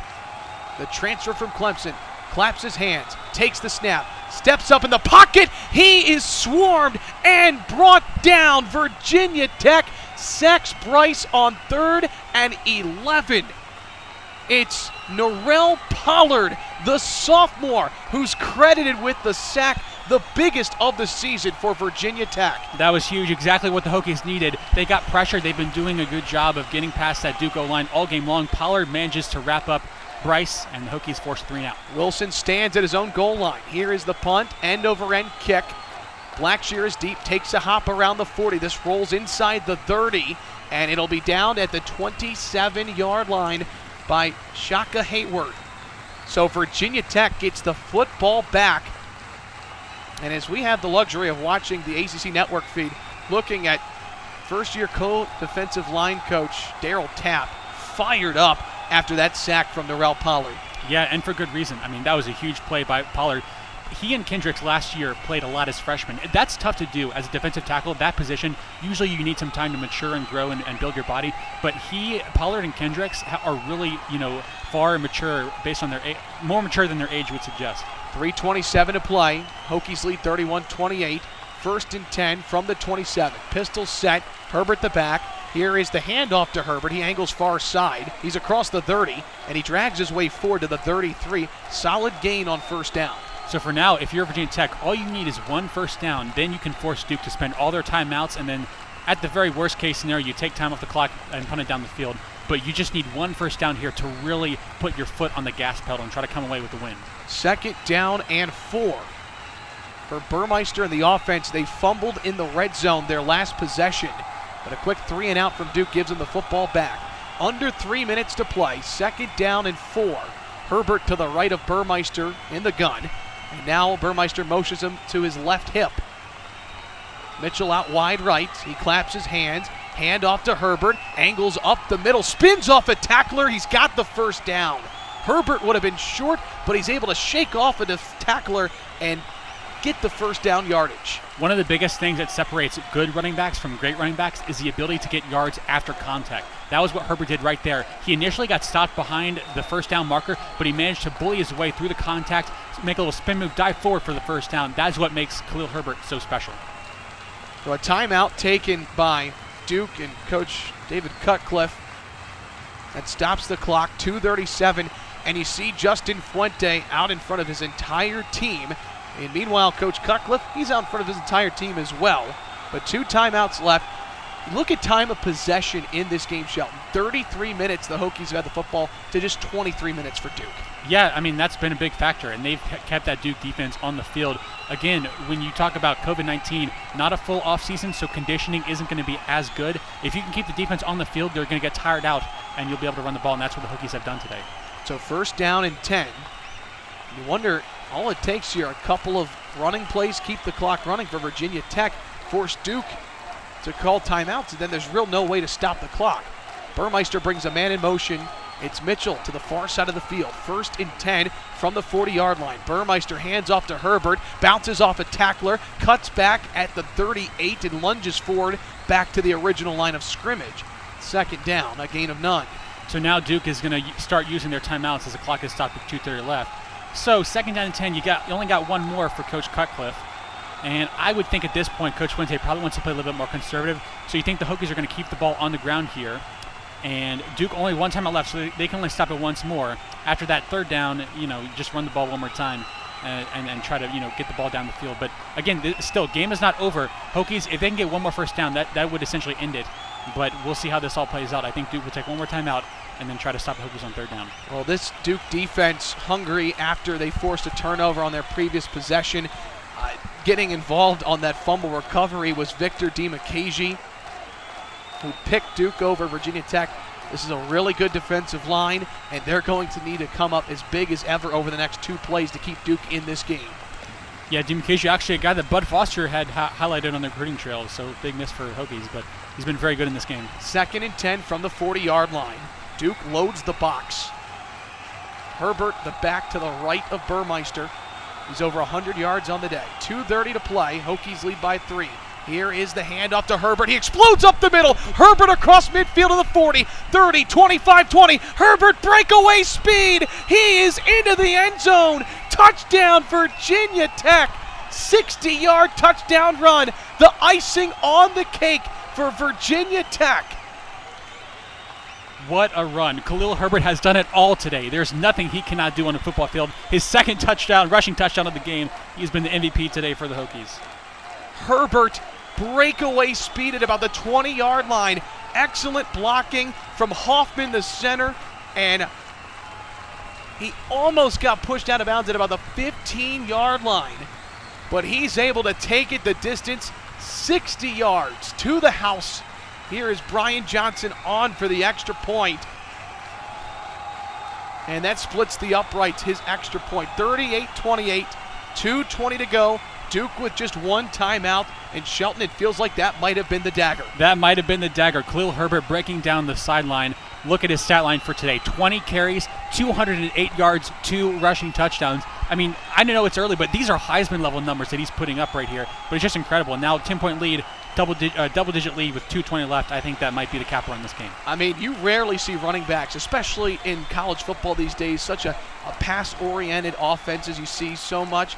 You don't see guys go over the century mark then anymore, let alone 150 yards. 208 yards for Khalil Herbert and 150 return yards on kickoffs. Yeah, I mean, he's been the MVP today.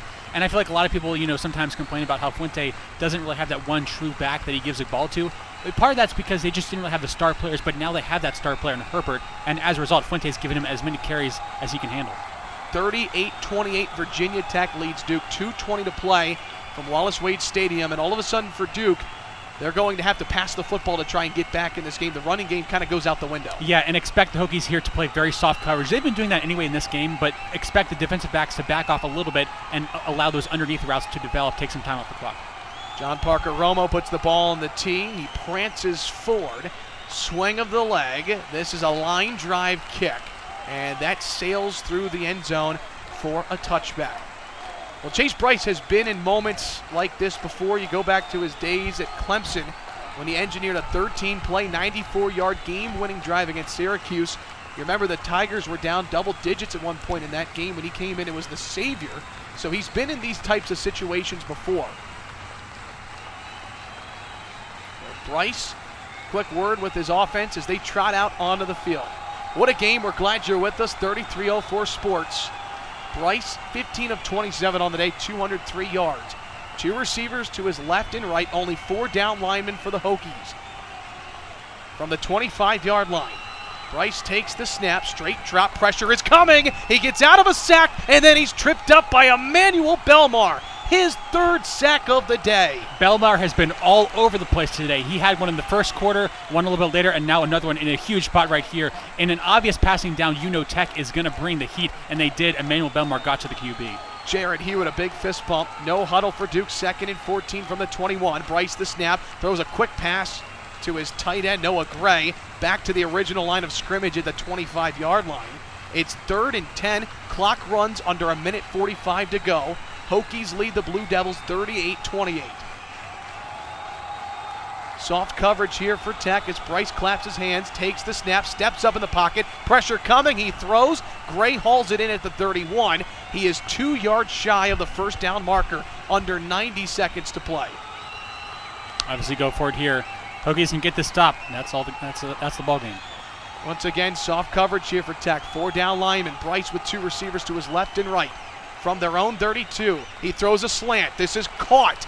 And down to the 40-yard line, Eli Pancol, his 4th reception, first down Duke. It'll keep the game alive for the Blue Devils. 1:11 to play, so the clock stops momentarily. 5 receiver set here for the Blue Devils. Bryce, with just over 60 seconds to play, takes the snap, pressure coming, and he is dropped once again. A sack for Virginia Tech as Amari Barno, the redshirt junior, sacks Chase Bryce. What a day for this Hokies defensive line. The JUCO Barno getting in on the fun, so athletic, so explosive, coming off that right edge, takes down Bryce. Hokies have had so much penetration in this 4th quarter. 2nd and 20, and Duke coach David Cutcliffe forced to burn his final timeout of the game. This Hokies defensive line, Shelton, has really highlighted a defense that's been without its top 4 cornerbacks. Yeah, and again, we talked about this earlier, but the strength, you win football games in the trenches. The Hokies have done such a good job of getting pressure from their D-line, it makes the defensive back's job so much easier. Barno with a sack. Belmar has had 3 today. A breakout day for Emmanuel Belmar. As you look at Bill Tierlink, who left the Buffalo Bills as the D-line coach, take the same position at Virginia Tech. And Darryl Tapp, one of the best defensive linemen in program history at Virginia Tech. The two have combined for what they call TNT, Tierlink and Tapp. It's certainly showing today. Yeah, and oftentimes when you're down players, you need guys to step up that normally don't, and that's what the Hokies have done so far today. Barno, Belmar, Hewitt even. I think Hewitt's been one of the better players in defense today. They've all stepped up really big, and that's the reason Hokies lead by 10. So Duke has the football on their own 31-yard line, 2nd and 20. They're out of timeouts, 38-28. Virginia Tech leads. 4 receiver set, pistol formation for the Blue Devils. Durant the back. Bryce claps his hands, takes the snap, quick out route. He finds Gray about 3 yards in front of the line of scrimmage, makes the catch, and then races forward for about 10 yards. He gets out of bounds with 54 seconds. 3rd down and 8. And the Blue Devils not really throwing anything vertically at the moment. Yeah, they just don't have the speed to really get separation. 4 down linemen for the Hokies. Blue Devils need to get to the 49. Bryce takes the snap, looks over the middle, fires a deep ball down the near sideline. That is out of bounds over the head of his intended target, Phil Yaw-Johnson. It's 4th and 8 with 48 seconds to play from Wallace Wade Stadium. So this is really the ball game right here. Need to stop. 48 seconds left, so you figure Duke is going to have to go something downfield. We'll see what they can draw up. 2 receivers split out wide to the right. Bryce in the pistol. The snap. He looks. He throws over the middle. Caught into Virginia Tech territory. And they will hurry to the line of scrimmage now at the Hokies 48. Clock stops at 43 seconds, and now it runs. 1st and 10. Bryce the snap. Pressure from the Hokies. Throws over the middle, in and out of the hands of his tight end, Noah Gray. Incomplete pass. Always tough here for quarterbacks to have to engineer these drives late in the game when you're down by a touchdown or more. Yeah, Evan, especially when you just don't have those explosive weapons that a lot of teams do. Duke just doesn't really have the speed to stretch Tech down the field vertically. Another pistol set. We have seen Duke from that formation almost exclusively today. And Justin Fuente will call his second timeout of the half to give his defense just a second to breathe. Yeah, you figured they got to be gassed at this point. So, again, the headline coming in today, we found out an hour before kickoff, the Hokies would be without 21 players. Their top 4 cornerbacks, Jermaine Waller, unavailable today. Armani Chapman, unavailable for today. Brian Murray, who had an interception last week against North Carolina State, unavailable. Shelton with a walk-on, and Tyler Matheny at safety, down to freshman cornerbacks such as Dorian Strong and others. The Hokies have found a way today. Yeah, and it's funny. I feel like Tyler Matheny has been one of the best players in Tech's defense. I mean, he's been all over the field making every play, and he's a guy who, most fans don't know about, but the coaches said, he's done a pretty good job as a walk-on in practice. So, he got his time to shine, and he made the most of it. Second down and 10 for Duke there. Out of timeouts. Virginia Tech has 2 remaining. 34 seconds. What a day for this defensive line. The Hokies have applied a lot of pressure today. 7 sacks. 3 from Belmar, 2 from Barno. Duke has the ball at the Virginia Tech 45. Pistol set for Bryce. 4 down linemen. He takes the snap, drops back, throws far sideline, caught at the 34-yard line. A gain of 11 on the play. It'll once again move the chains, and as we watch Bryce move his offense forward, he's got to think about spiking the ball, and he will as the clock runs. He'll take the snap, throws it to the ground. Clock stops with 25 seconds to go. Yeah, and this drive for Duke is just taking too long. I mean, if they had a better offense, ideally you would like to get this into the end zone within like a minute, but they just don't really have the weapons to stretch Tech out. And as a result, it's really hurt them because there just isn't, even if they score here, there's just not enough time left on the clock to do anything with it. We've seen him find Bowen Sims twice on this drive. 25 seconds remain, 38-28, Virginia Tech leads. Second and 10 from the 34. Bryce the snap, drops back, steps up in the pocket now, throws a big ball to the end zone, almost like a Hail Mary, incomplete. Big ball there from Chase Bryce on the deep shot. Yeah, just throw it up and see what you can get, but that was well out of bounds. Tech had that one covered all the way. Yeah, just heaved it up. 3rd and 10 with 17 seconds. So the Hokies trying to hang on. And Duke, again, improving upon their first 3 games of the season, but giving up 38 points tonight. And Khalil Herbert with over 200 yards for Tech. Certainly someone we'll be talking about 3304 post-game show. 3rd and 10. Bryce the snap. All day to throw. Heaves the ball deep down the field. This is nearly picked off by Nadir Thompson. And he's bummed because it was deflected by a Duke receiver out of his hands. It would have been a game-clinching interception. Instead, it brings up 4th and 10. Yeah, one more play. All comes down to this. I think they're just going to heave one towards the end zone and hope for the best. Bryce looks over to the sideline. This Duke team last year beat Virginia Tech 45-10 inside of Lane Stadium. It was one of the worst home losses in Virginia Tech program history. The Hokies have certainly remembered that. They're 8 seconds away.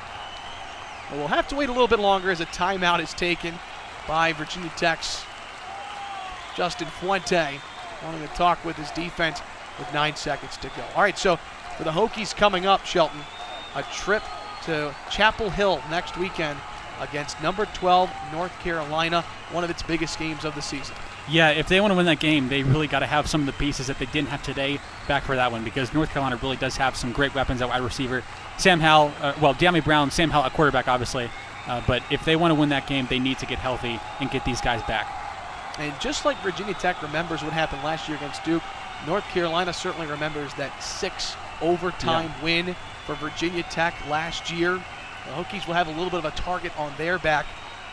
But if Hokies can hang on here in the next 9 seconds, Virginia Tech 10-1 with Justin Fuente against North Carolina schools since he took over in 2015.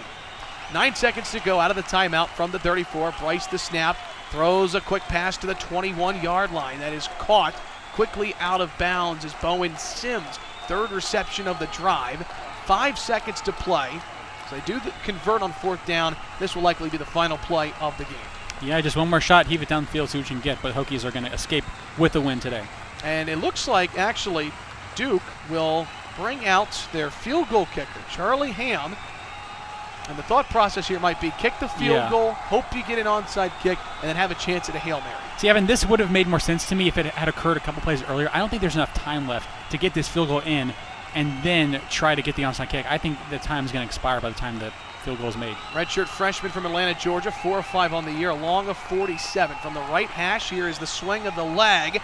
This kick is through the uprights and good, but the clock hits 0.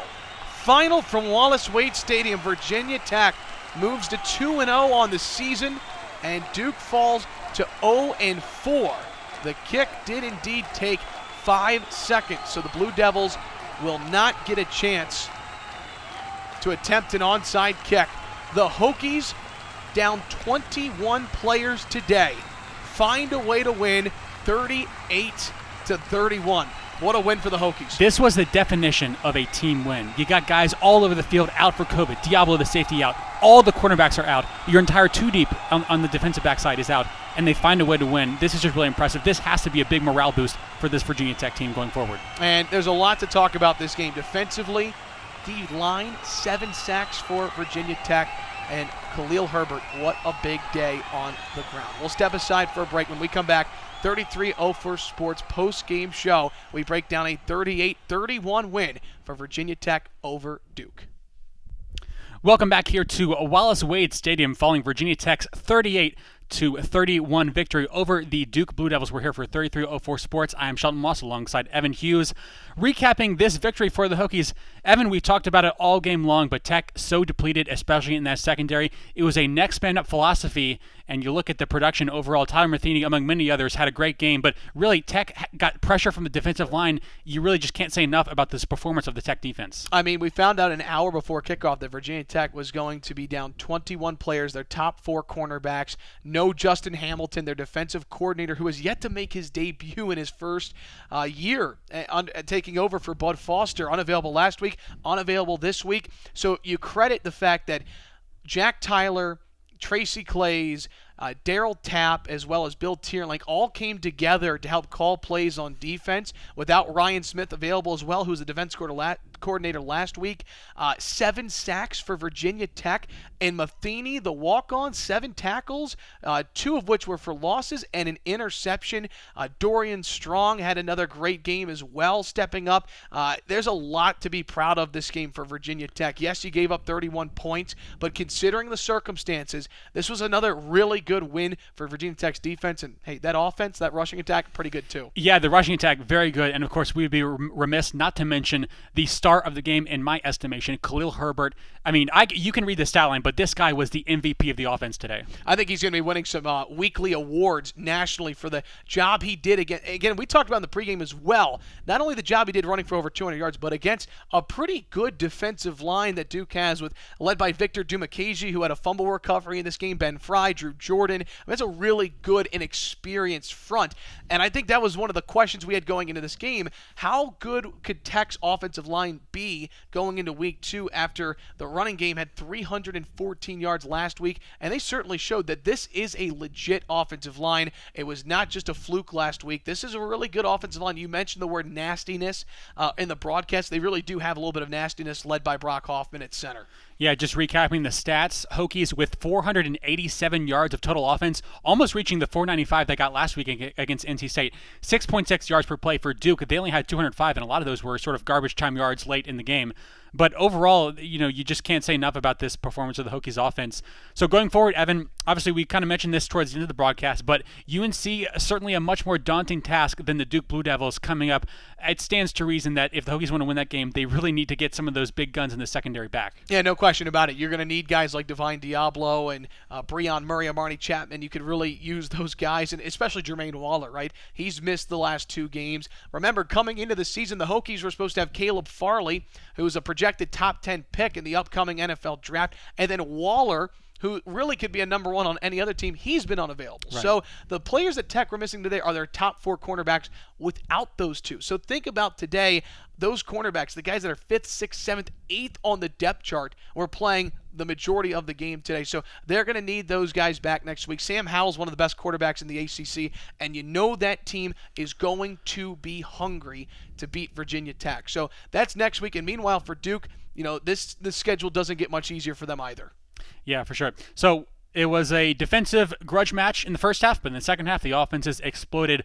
38-31, the final score. Hokies take down the Duke Blue Devils. Virginia Tech improving to 2-0 on the season. They take on North Carolina next week.